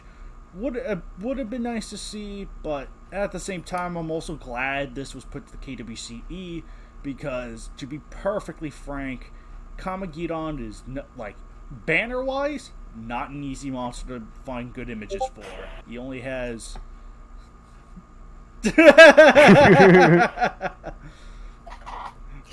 Well, to add on to Birdman's statement, we did also ban Peacelanders because Zone Fighter's sister was selling her own bathwater to gamers. Big blast! Topical, anyway. But yeah, I think this is a decent match from it's not necessarily what I would call his best of the best naturally, but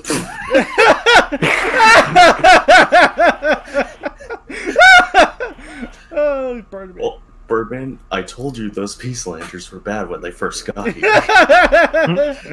Oh, jeez. Anyway.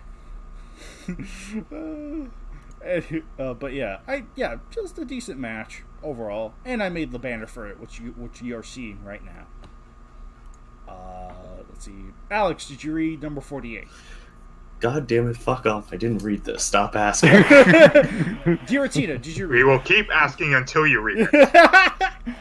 Did you read it yet? Did you read it yet? Did you read it yet? I did read your future gravestone, G. Oh, interesting. It says rest in pepperonis. as it should. All right.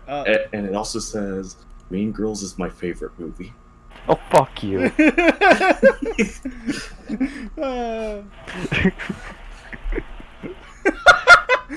Okay, before we continue on to that rabbit hole, Giratina, what'd you think of number 48 if you read it? I did read it. It's... Do I remember anything from reading it, though? That's the question. I see. The answer will not surprise you. Basically, all I remember is Mechanic Kong loses, and it turns out the girl was an alien. And then the jumpsuit aliens show up. That's all I remember. Right. At least it was short, but I don't remember anything. Alright. Greyshot, did you read number 48? Okay, so this is a match I received a long time ago, and I read it a long time ago, and then I sent it over to Kaiju X a little while ago, and it was posted a short time ago, and I forgot most of it. Yeah, in the time ago. So, yes, I liked it. I remember liking this match. I liked the human drama the most because Kamageddon I thought was a strange monster, to say the least. But is always a good writer, and he uses what he does the best with the monsters. But yeah, no, I remember liking this match. I haven't read it recently, so I haven't read it on the KWCE section yet. So I'll have to give it a skim to jog my memory. Alright. Nakoda, did you read number 48 by chance? Nope. Okay, that makes that easy. I did not. We can just skip ZBG. We already know. Let's be honest. I was gonna read it, and then I saw who wrote it. That burns. The one time you're like, ooh, I think I'll read it. Nope. Nope. Never mind. Fuck this in a mountain. Abandoned ship. Yeah. But there is a banner for it, which personally am kind of happy with. A little, kind of. Sort of. Made a couple. Yeah, it's a pretty cool banner. Yay. But yeah, with that said, I think to make clarity, the KWCE is going to be going on.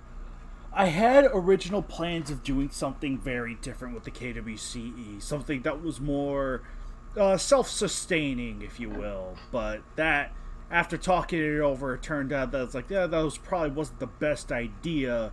So I'm just gonna go on a KWCE hiatus for the time being. Wait for more matches to come in, and we'll probably start posting again like October. Just because we have so many matches back to back to back, pretty much on like a weekly basis. Oh, Jakiti. So I think we're gonna like after the giant update that happened to the KWCE roster, which basically became the Smash Ultimate of KWCE. That is no exaggeration. We have Kappa now. After going through that giant update, like, it was like, yeah, I think, we are not going to be, getting any matches for the KWCE for a while, so number 48 is going to be the last one. It's going to be the last one we are going to be having for a while, at least until we return back to our regular monthly schedule come October, so... Sounds good. So yeah, that's kind of So remember, send your hate mail to kaijux@gmail.com.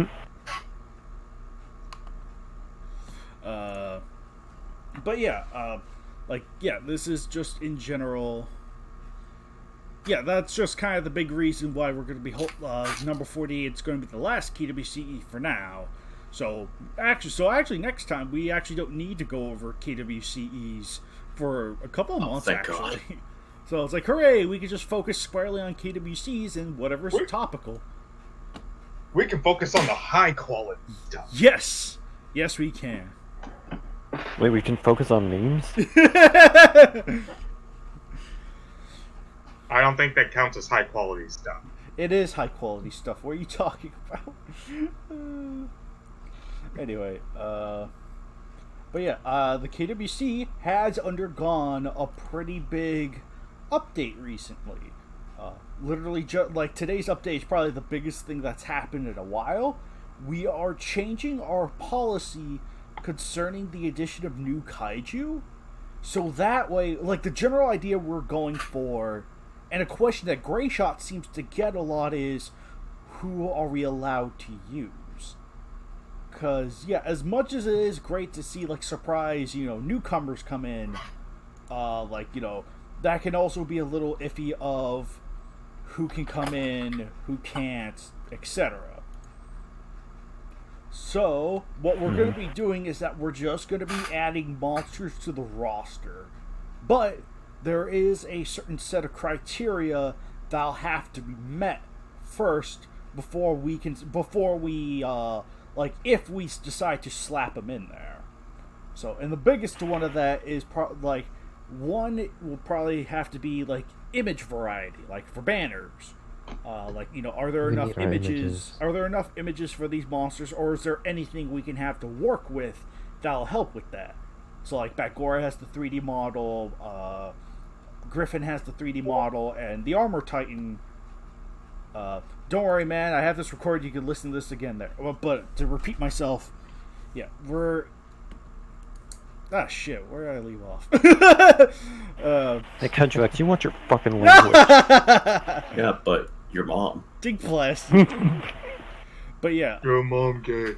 Anyway, yeah, we're going to be adding... Sometimes we'll be adding new monsters out of the blue. And so long as they meet certain criteria, it'll inform everyone who's watching this or who keeps an eye on the KWC to say, hey, you can write with this monster now. So there won't be any more, surprise matches, if you will, featuring new monsters, per se. That said, that also doesn't necessarily mean... Yeah, that also does not mean that we won't be getting matches that feature like new monsters. Like I think there'll be like a match or two that'll be coming up that'll feature new monsters getting in. So, but yeah, from here on, like, you know, so it's like as long as we have material to work with, and as long as there's enough information concerning a new monster, like in the case of the Griffin, then we're good.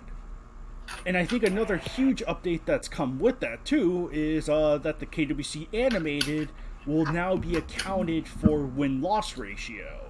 So Wait, we care about the KWC animated? yes, we do now. We haven't had a KWC animated match in a year. To be fair, that is because due to my own budgetary reasons. So yeah. Yeah. Because while I went out and tried searching for them, fun fact, people usually don't like doing animated. People are fine submitting fan fiction for free in regard for posting because they're like, oh yeah, it's awesome. When it comes to the animated, sadly we are not YouTube, therefore we don't have ad revenue. Therefore people are just like, well, I spend 50 hours making this or 100 hours or more. I would like some return. And when I say you get my thanks, they're just like I just hear a door slam. So Well, people expect to be paid on YouTube. I mean, it can work out. No, it doesn't. Yeah, it can. Listen, Kaiju X, It's fucked over. for every Starbucks gift card he gets per month, he takes that and he uses it and he's proud of it. Great shot, you're Starbucks. forgetting one thing. Starbucks. I was under the impression I was being paid by Applebee's. Great shot, you forget one thing. Kaiju X is not a white girl. Oh my goodness. Let me say that Starbucks is not just, for one gender or another. I will say, in fact, that Starbucks is great. Listen, mine, I go with the like a mocha frappuccino. Oh boy, here we go. Here's the white girl. Obviously, you got to get skinny, so I usually get it with no milk. I add almond milk instead. Just wait till fall. He's gonna start talking about pumpkin spice latte. Nah. No, yeah. Back on topic. Remind me yeah, of these changes. one of my friends. Yeah, these changes are coming through in regards to the representation of the monsters and such. That way, for the monster side, we can let people know, and that way, for the animated side, it's better incorporated so people can see the win-loss ratio, which was totally awesome. And I gotta give a major shout out to Andrew and his bro for doing all.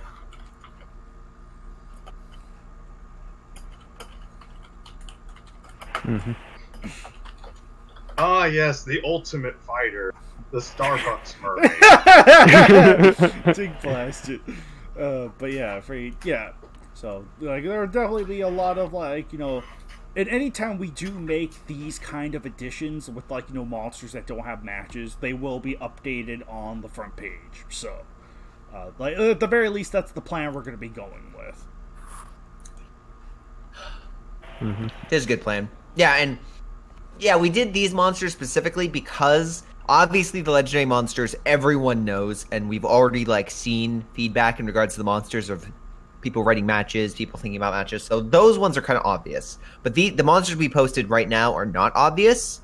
And we kind of wanted to make sure people knew. Yeah. Sans Bagora, I think the Armor Titan already obvious? Armor Titan's already. Wait, what? Yeah, I think everyone knew those three were coming anyway. Right, Yeah. right. Well, Armor Titan would have been obvious by merit of having Colossal and Rogue Titan, so it's we knew he was coming anyway. Bagora I had made the announcement for. I think the only one nobody really saw coming was Griffin. I think that was that was kind of the big highlight of the update.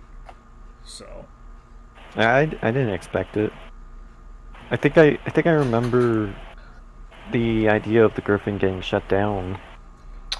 Well, I'll tell you something. Before in the past. Because Kaiju X told me about a year ago. Oh. I did? I can't remember.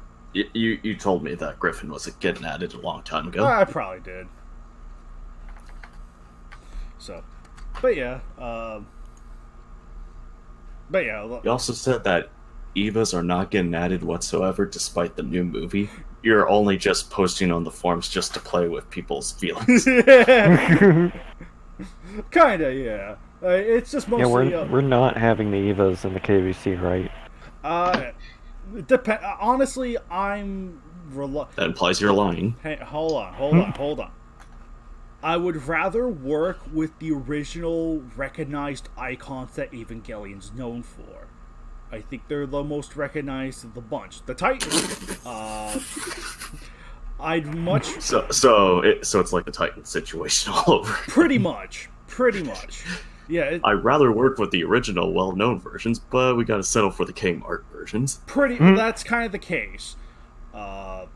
Yeah, that is very much the mindset I'm going with. That's like, if what we see, like, unless we somehow get the original, like, Ava 01, Ava 00, and Ava 02 in 3.0 plus 1.0, then,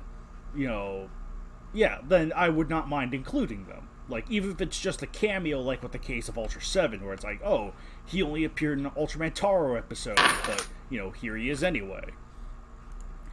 I totally wouldn't mind including the Avas in that fashion if they're in there like that. Anyway. Who? You're referring to the one Ditto said? Calamaria? She's from, Cuphead. Cuphead. Who? You lived under a rock for too long! That one game that's gonna be a Netflix show soon. Because no one asked for it, but hey, it's popular. I forgot Birdman would be excited for that.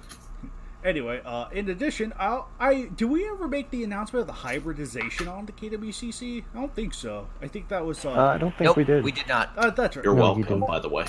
I love it. Yes, that's right. Yeah, in recent light, More because options for of... banners. You're welcome. Yeah, for this is mostly for banner makers. The monsters we are making hybrids are not, like, it's purely cosmetic. It doesn't really matter which version of the character you use.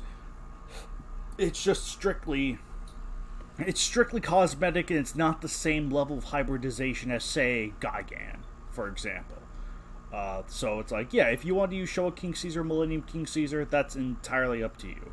But the hybridization was mostly a result from an outcry of just how difficult it was to acquire images for the specific incarnations of monsters.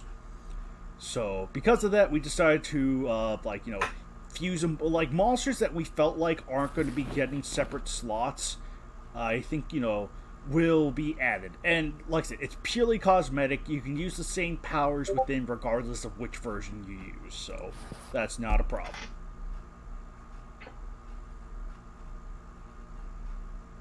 Meanwhile, we can't use GMK Barracon. Yeah, pretty much. Because no one likes GMK Barracon. Because Yamatoto Tomato Guardian bad. Did you guys ever fix that error in the FAQ where you guys put Baragon instead of, like, we're Evan? gonna work on that, or at least I'm gonna work on that, because I'm noticing a lot of things that still need to be updated that Grayshaw only updated like one thing on. So, yeah, I'm gonna try and get to that as soon as possible. Final Wars Kamanga bad because Nets. Nets. Tomato Ketchup Guardians. Show Inaccurate is bad because orange. Final Wars Hedora bad because useless. Well, in those cases, the original is easy enough to find, and there's enough models. The characters are popular enough you can find the models for. But, for instance, there's a lot of the newer ones that, like Manda, for instance, it's really hard to find a good image that isn't, like, fan-made or something. And to alleviate some of the stress and to alleviate some of it, I completely agree. It's purely cosmetic. It's easier for the banner creators. It's not going to alter the match or, like, anything of that nature. Whereas for Baragon, it is... Well, yes, it is different cosmetically. It's also different in regards to the origin. So the character's fundamentally different. Right. There is, and that in addition that everyone seems to miss out on the more supernatural component of GMK Baragon as well. Like, had it just been the origin, I think we wouldn't have a problem. But I think you also get the point later on where the spirit also does things like, with Mothra and Ghidorah. So... it was like, yeah, I think by nature it is kind of a different beast compared to the Showa one.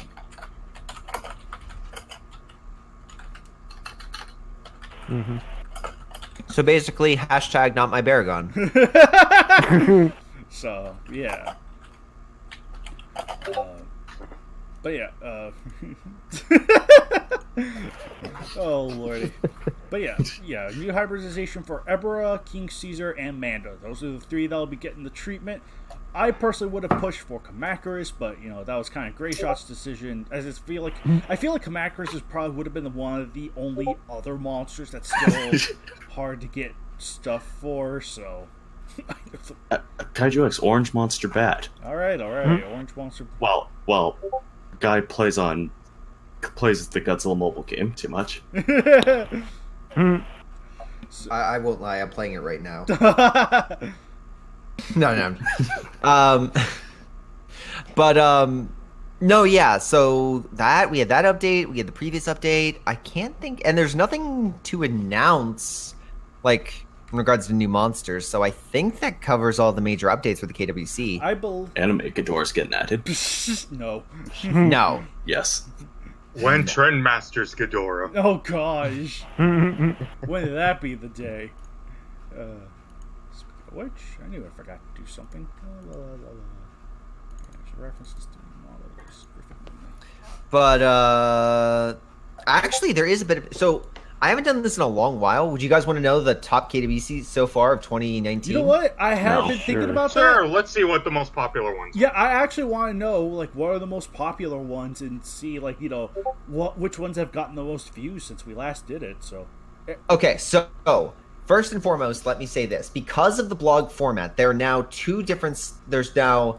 The KWCs are now in two different sections. Everything or before May 1st is in the normal KWC section.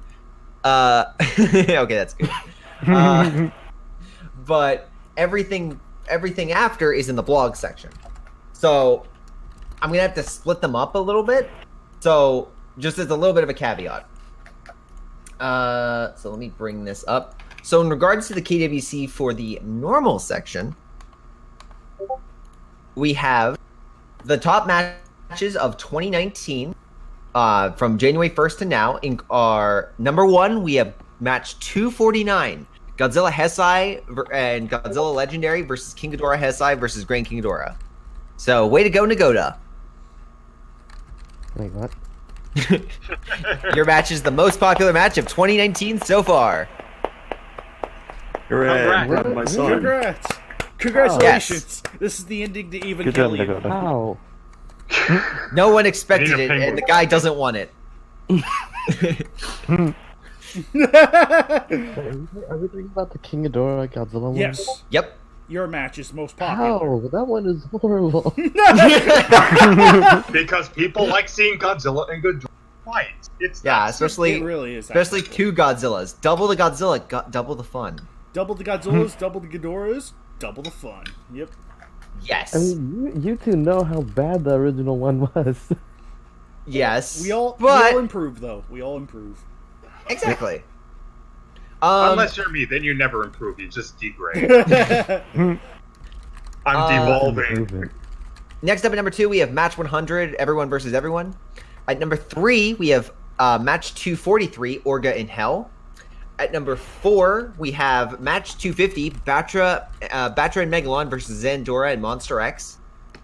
At number 5, we have Ultraman versus Kamacuras versus Gauss versus Kamunga. At number 6, we have Bulk Zardan versus Bulk Zardan and Daigoro versus C-Rex and versus Zandora. At match number 7, we have Mega Gears versus Zilla. Number 8, we have Baragon Showa versus Mothra Hesai. And then at number 9, Red King versus Kamacuras Millennium. And number 10, Gigan, Megalon, and Monster X versus Des Ghidorah. So all relatively, so for the most part, there are definitely a lot of surprises in there. Mm-hmm. But that's also why there's not a lot of the newer matches. But if we were to go to the blog section, and this takes only into effect the blog matches, and it So only all 5 of them. there's a few more. Oh, so like 7. Hi. Yes, the 7. But The for Ultra the 7 matches in May, we have at number 1, the one that I guarantee none of you guys would suspect, match 257, Godzilla Legendary versus Varan versus Sanda. Really? Wait, what? Wait, what? Yep. I think that's because it's the first one of this blog section. Oh, I think so. It might be, yeah. It is also that. the oldest one of the section, so there's that. At number 2, we have match 261, Godzilla Legendary versus Godzilla Hesai, round 2. At number 3, we have Bemular versus Godzilla Legendary. The not controversial one. Yeah, exactly. Familiar? No controversy. Seriously? How does a C-tier kaiju beat up the king of the Oh monsters? gosh, that. It's rigged. It's all rigged. Oh man, that was something else. I'll tell you what. You're not true fans of the series. It's all fake. You've disregarded the character. You see, this is why TK as a whole is fake news. Goddamn Ultraman I Justice Warriors. I have not trusted TK since Gauss beat Ultraman and Destroya. Makes sense. You can't trust him. Don't forget. Natch. Hey, don't. GVJ, don't forget, Ultraman Justice is a girl. Goddamn Ultra Justice Warriors. Taking away jobs from the cameras. But at number 4, we have King Kong versus Muto. And at number 5, we have Red King versus Skullcrawler. Oh, sweet. Number 6 is Godzilla. Oh, sorry. Oh no, just Red King versus Skullcrawler, number 5. Just saying. Yeah, number 6 is Godzilla Legendary versus Kamakris. 7 is Godzilla Legendary versus King Kong versus Mechanic Kong versus Kiryu. Number 8 is 263 Ultra 7 versus Zone Fighter. And number 9 is 265, and then number 10 is the newest edition. Is the Daigoro match. Well, Daigoro versus Goliath. that makes sense because it just got added. So. Yeah, exactly. Yeah, and yeah, a lot of these ones are newer, which is why they're in this format or at this. So, if we're ignoring the fact that the newest have the least views, because that's sort of obvious, if we take that out of the equation, then Ultra 7 versus Zone Fighter is the least popular of the ones in the blog format. Oh. Yes. Which is unfortunate because that's a really good match, but I guess no one's interested in Zone Fighter Ultra 7. If you think about it, as of late, it actually a lot of them it has the least popular quote unquote monsters of the group, so I can understand why. But it all works out because even if people don't, the right side is with the connectivity matches is then if the next match next match, let's say, uses more popular monsters, people then are like, oh, well, let's the one before this, and they click it and they're like, huh, and they read it and they're like, I never would have read this if I did not read the other one. Yeah. So. Yeah. So If you had a better banner, people might have. I made that I see banner. are Gosh darn it. asteroids. Where are the monsters? That is kind of true. I think that was the other thing I wanted to say was that the banner, the fight, it is an interesting idea for a banner, but I don't know, the characters feel a little too obscured by all the rocks, too many asteroids. Jesus Christ, Gray Shot! First Harley picks on you, now Birdman. You know what? Okay. Listen. In regards to banners and things of that nature, what I can say right now is, you guys cannot describe what I'm about to show you. But let's just say that a banner is making its way to the KWC shortly. And what I'm going to show you is just part 1 of it. So, Is you it don't disturbing? mind?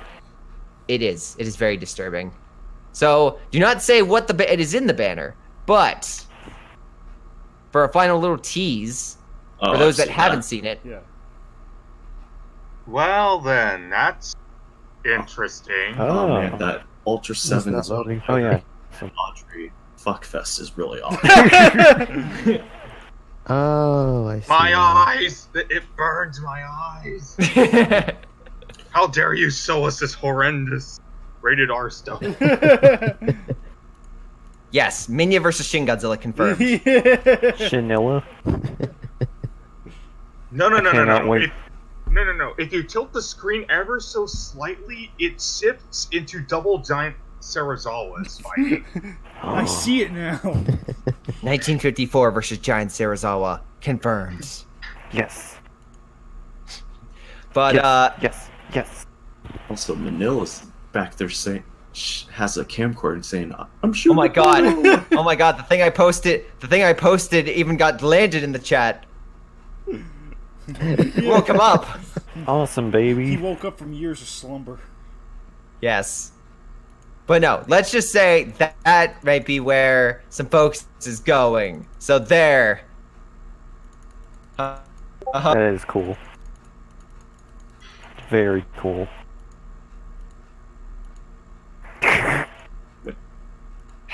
Instead of expanding, I think you mean eating Bacon's ass.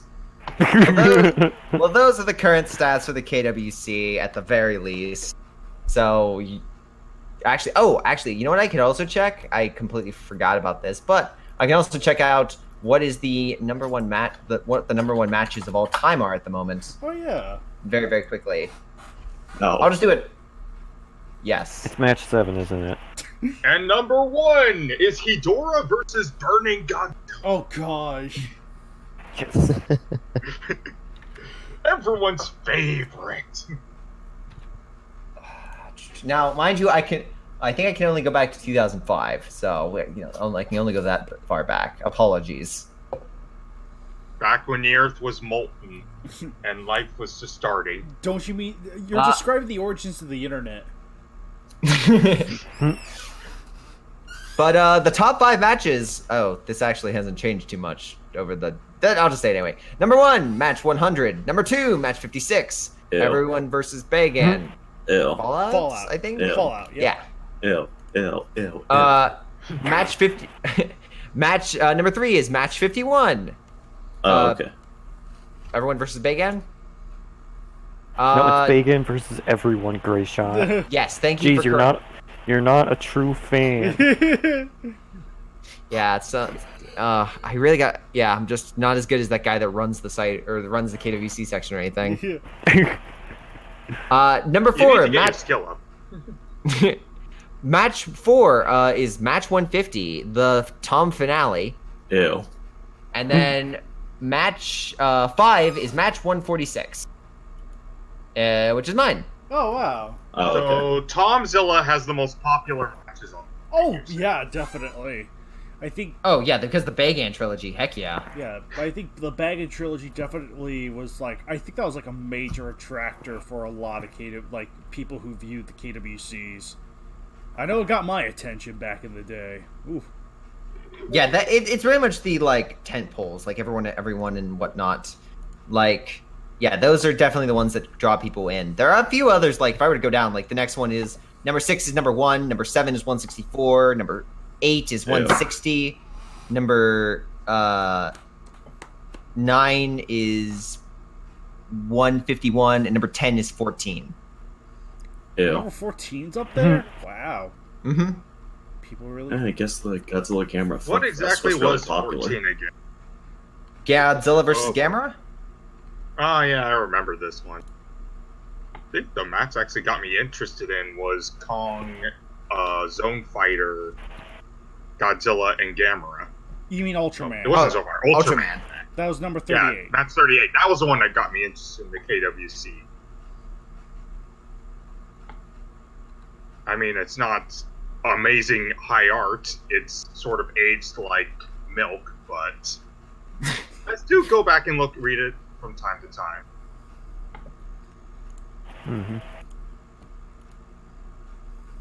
Mm-hmm. But yes, those are the most popular on the site so far in our history. So wherever you are, Tom, good job. No. And actually, you can check out his sightings video, which just had Ghidorah on the main site. Yeah, his video editing stuff's really neat. I really like those. Yes. Or you can go check out the KWCC on Kaiju X's channel. Hooray! Yes. Yay. But yeah. Which I would be surprised you not finding since you're watching this video, I would assume on YouTube on his channel. So Yes. Wait, how do you get there? I don't know. I don't know. No, Kaiju X posts it on Pornhub. Oh, okay, makes sense. No, makes that's the sense. backup account.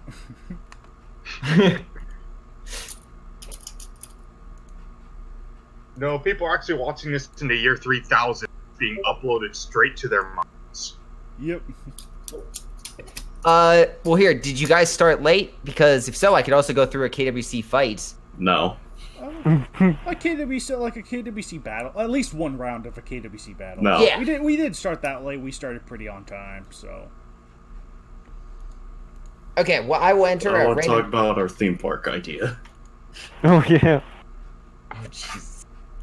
Well, here, I will go to match 266, and I will pick a random number for those that don't know, and we will fight, or essentially compare the KWCs of three different, we will compare three different KWCs based on their banner, their quality, and then if the monsters were all on the same team and fought each other, for those that are tuning in. So, first and foremost, we have, bam. We have 202 Okay. at number 1. Oh Ew. no! Oh no. Oh, that's great. We were on the verge of greatness. We were this close. I expected Man. nothing, and I'm still disappointed. Next up, we have match 129. Which one is that? Oh, That is Um, Guy Game versus Godzilla Oh, vs. boy. King. okay. The MM matches are piling up. That's Christian That's Salvador. Christian Salaber's match. Right. Oh, I'm reading the wrong That's- one. I clicked That's 128. Christian Salisbury steak. Salisbury.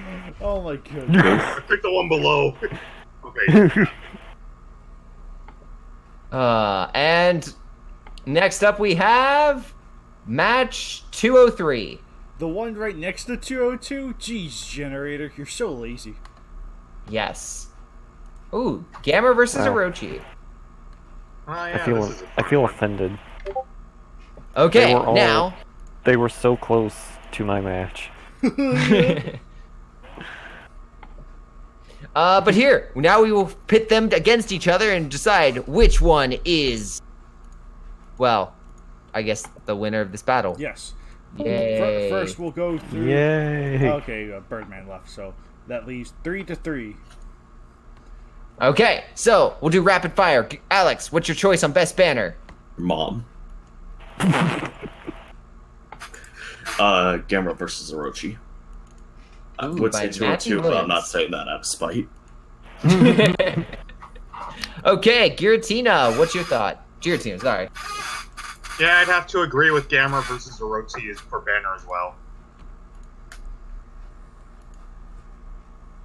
Yep, it definitely uses a lot. For myself, I actually gotta go with I'm gonna go with my own. I'm gonna go with 202. No bias here whatsoever. Jeez, great Classic shot. You're great so shot fucking biased. gaslighting. Nah, man, I'm actually gonna have to agree. I'm going with 202 too. This is strictly speaking of banners, all right? Not the match themselves, just the banner. I think the banner is solid. Granted, 203 does have a very flashy, explosive banner, and that's not a bad thing. I like the way it looks. I do feel like it's a little rough in some area, like Orochi's a little rough, a little bit too rough in the cropping, and just some of the explosions effects are a little rough. But it's good composition. But I think Gabra and Baragon versus Hedera has just like, granted, there's not enough like foreground objects to make it interesting on that front, but like the lightning effects and the shadowing, I think lend to some nice atmospheric charges. So my vote goes to 202.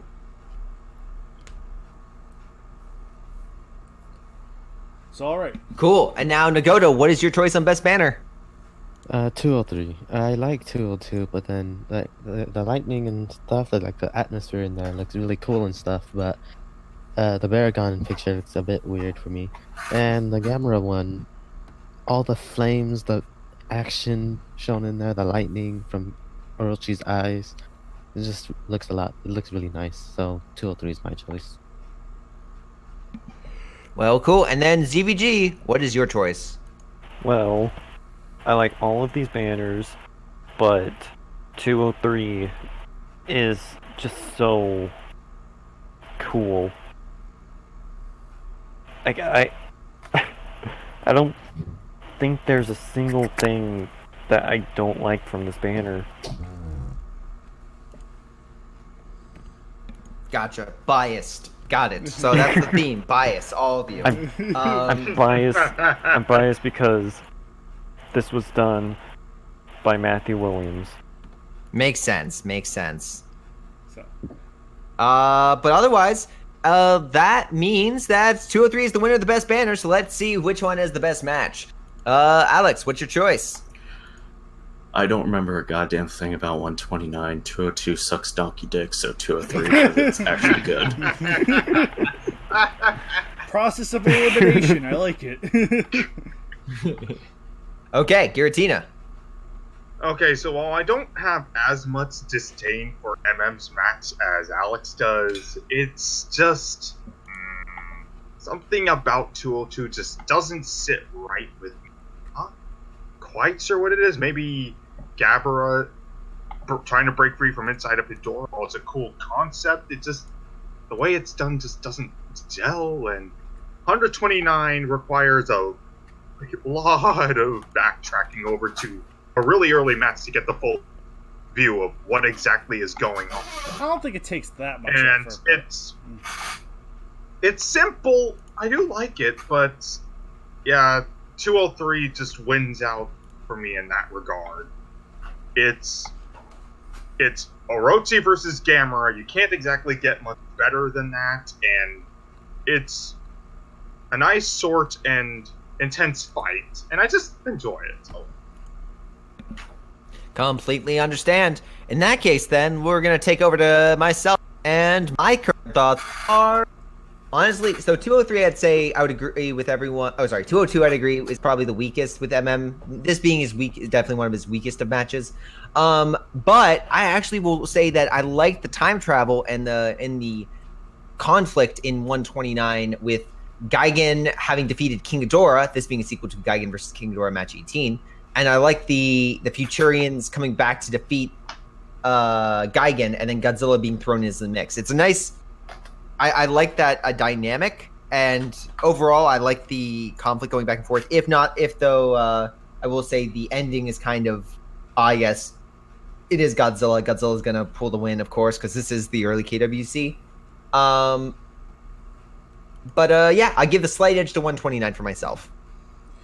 I'm probably gonna have to say, 203 for the story. I think, I think the ancient setting lends itself to the idea of, the great, turtle hero versus the eight-headed dragon. I think both just fit really well with the time period they're set in, and I think, it's a decent, good versus evil conflict that's, short, sweet, to the point. And just all around a solid match. I will give some credit to 129 for being a continuation to a much earlier KWC match and concluding it. Even if the ending's a little obvious, it's that's not a bad thing in of itself. I think it works fine for what it is, but I do want to lean more towards 203 in this case. Very cool. In that case, then, Nagoda, what are your thoughts? Didn't I kind of like 202? It's not that good though. Right now I'm torn between 129 and 203 right now. If I have to choose between the two, I'd probably have to go with 129. Ooh, we're having a close battle right now. In that case, then, ZVG, what are your thoughts? I think I'll have to go with 129. because I like the dynamics that you mentioned, and the fights were cool. Very cool. I do like 203, but I think that its ideas. I like the ideas in the match, but it's just a bit too short to fully execute those ideas. And 202.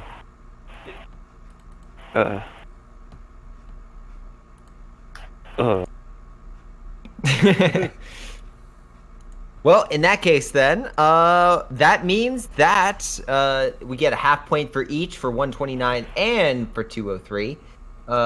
So that means it all comes down to this final round. If Gigan, Godzilla, and Mecha King Ghidorah were to fight Gamera, Hesai, and Orochi, and then they were to also fight Gabara, Baragon, and Hedorah, who would come out as the ultimate team in this battle? In this team battle royale. All right. Ooh, boy. So Alex, what are your thoughts? What are my thoughts? Gamera and Baragon both die horribly. Hedorah doesn't last much longer. Orochi dies. Final Wars Gigan's useless. His head gets blown off yet again. Mecha King Ghidorah dies, and as the last fuck you to Godzilla and Gamera, he sends them back in time while he dies. Godzilla and Gamera end up back in the early 2000s, and then they start fucking each other, and we all realize it's match 14. Take plastic. Well, So that you're went saying places. it's a draw. So you're saying it's a draw. Yeah. Okay. That's great. Well, in that case, then, but ooh, the two of them give each other their secret sauce. okay. As long as it's consistent. Giratina, what are your thoughts? My thoughts are everyone involved in this, except Heisei Godzilla and Orochi, and maybe Mecha King Ghidorah, they're all pretty bad fighters. Gamera can fight, but he's made of paper mache, as we've all seen time and time again. So really, I do see this coming down to Godzilla, basically Godzilla versus Orochi, and that is that's going to take a very long time for anything to happen. Well, Godzilla's gonna win because A, Godzilla needs to win, and B, Orochi is not allowed to win. That's against the laws of nature. Yeah, really, I just think it's going to end up being a tie between Orochi and Godzilla. I can't, there's not enough to decide heavily who wins between that, because it's just going to take forever either one to go down. Makes sense. So you're going with a draw, but this time between Godzilla and Godzilla and Orochi. Yes, Godzilla and Orochi. Hedorah is going to get burned alive because of all the fire going on. Because Hedorah and heat do not go well together.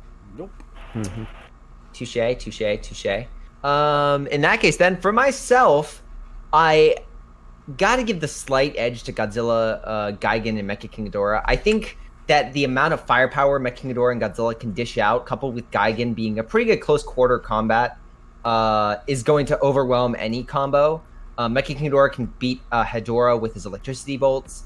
Gigan can basically stab and murder Gabara and Baragon relatively easily.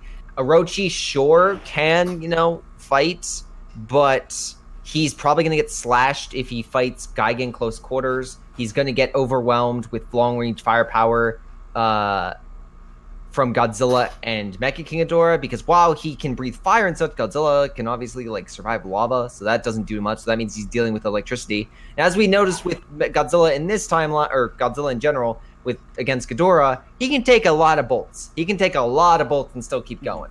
So, and he also has the nuclear pulse, so if Orochi tries to get close, he's going to lose a lot of heads. Gamera is going to be tough. I would actually disagree. I don't think he's paper mache, but I think he's going to be a tough combatant. So I think that team is the one that it's going to have the most trouble with. but in the end, I think Gamera's just gonna fall. I think he can take a lot of damage, but I think eventually he's just not going to be able to take everything. And I think Mecha King Ghidorah and Gigan are relatively stronger than Orochi, and I give Godzilla the edge over Gamera. So with that, I'm going with 129 as a solid victor. Battered, bruised, and probably Godzilla remaining, but the winner. So, Kaiju X, what are your thoughts on this monstrous brawl? Yeah, like I said, Gabra, Baragon, Hedera, I do not think stand a chance in this scenario. It's like, even if Baragon could do something like burrow under them and trap them under, that's about the best you can do against these other combatants. Yeah, like, Hedera would have been their, like, freaking ace in the hole, but you got freaking Orochi and Gamera, who are fire breathers, who could probably just dehydrate Hedera real quick. And then you got Mecha King on the other side, so it was like, yeah, not a good time to be 202, so... Nothing these other combatants could do can make Hedorah wet. Wait.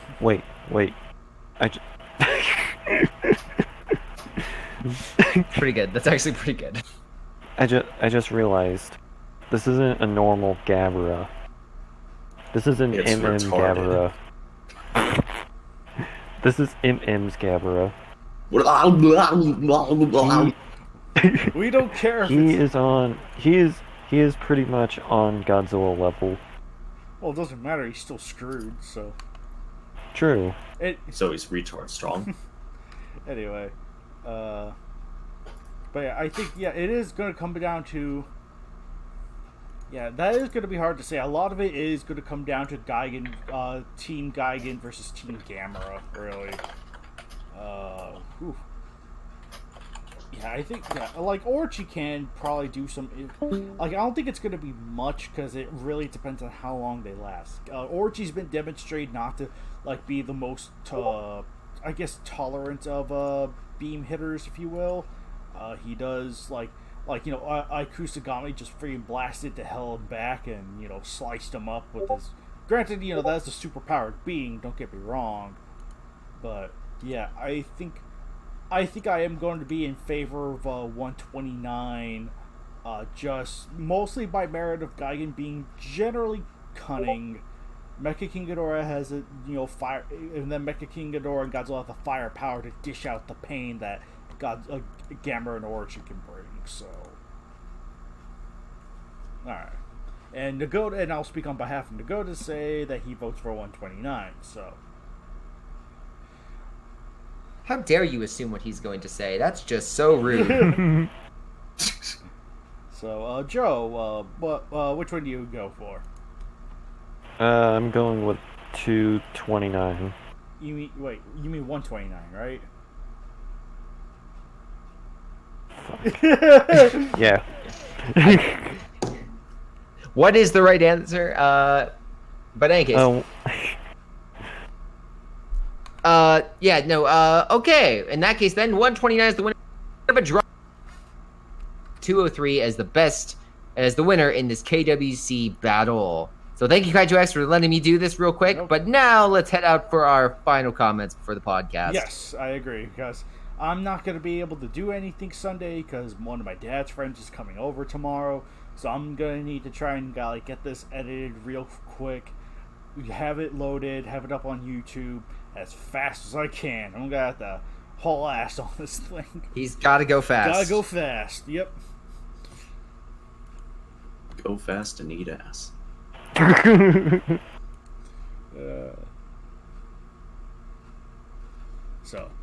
Yeah, I think hopefully, my personal hope is that I think, like, today's KWC updates will help people, like, you know, be better informed of who's allowed. I hope that, like, you know, people can have a lot more clarity of, like, okay, you know, I can use this guy and this guy and this guy, just not this guy, this guy, and this guy, or you know, it's like, you know, we will have more monsters. That is guaranteed. Like, you know, nothing's going to be stopped for having more monsters, but I do think it's important that we should have some kind of I guess kind of like a completed roster, if you will, and that will be coming in time, so. Yeah, 1000%. Mm-hmm. So, How about that Godzilla theme park? So anyway, that will be that will conclude this guy. Who? I have no idea who Nagota's talking about. Anyway, this guy. Yeah, this guy. Yeah, this guy. This guy's pretty cool. I him. mean, I like him too. I just don't know who you're talking. Anyway, this has been this month's KWCE. Wrong KWC project, KWCC, and we will see you guys next month for whatever's to come. So, in the meantime, you guys take care. Monkey.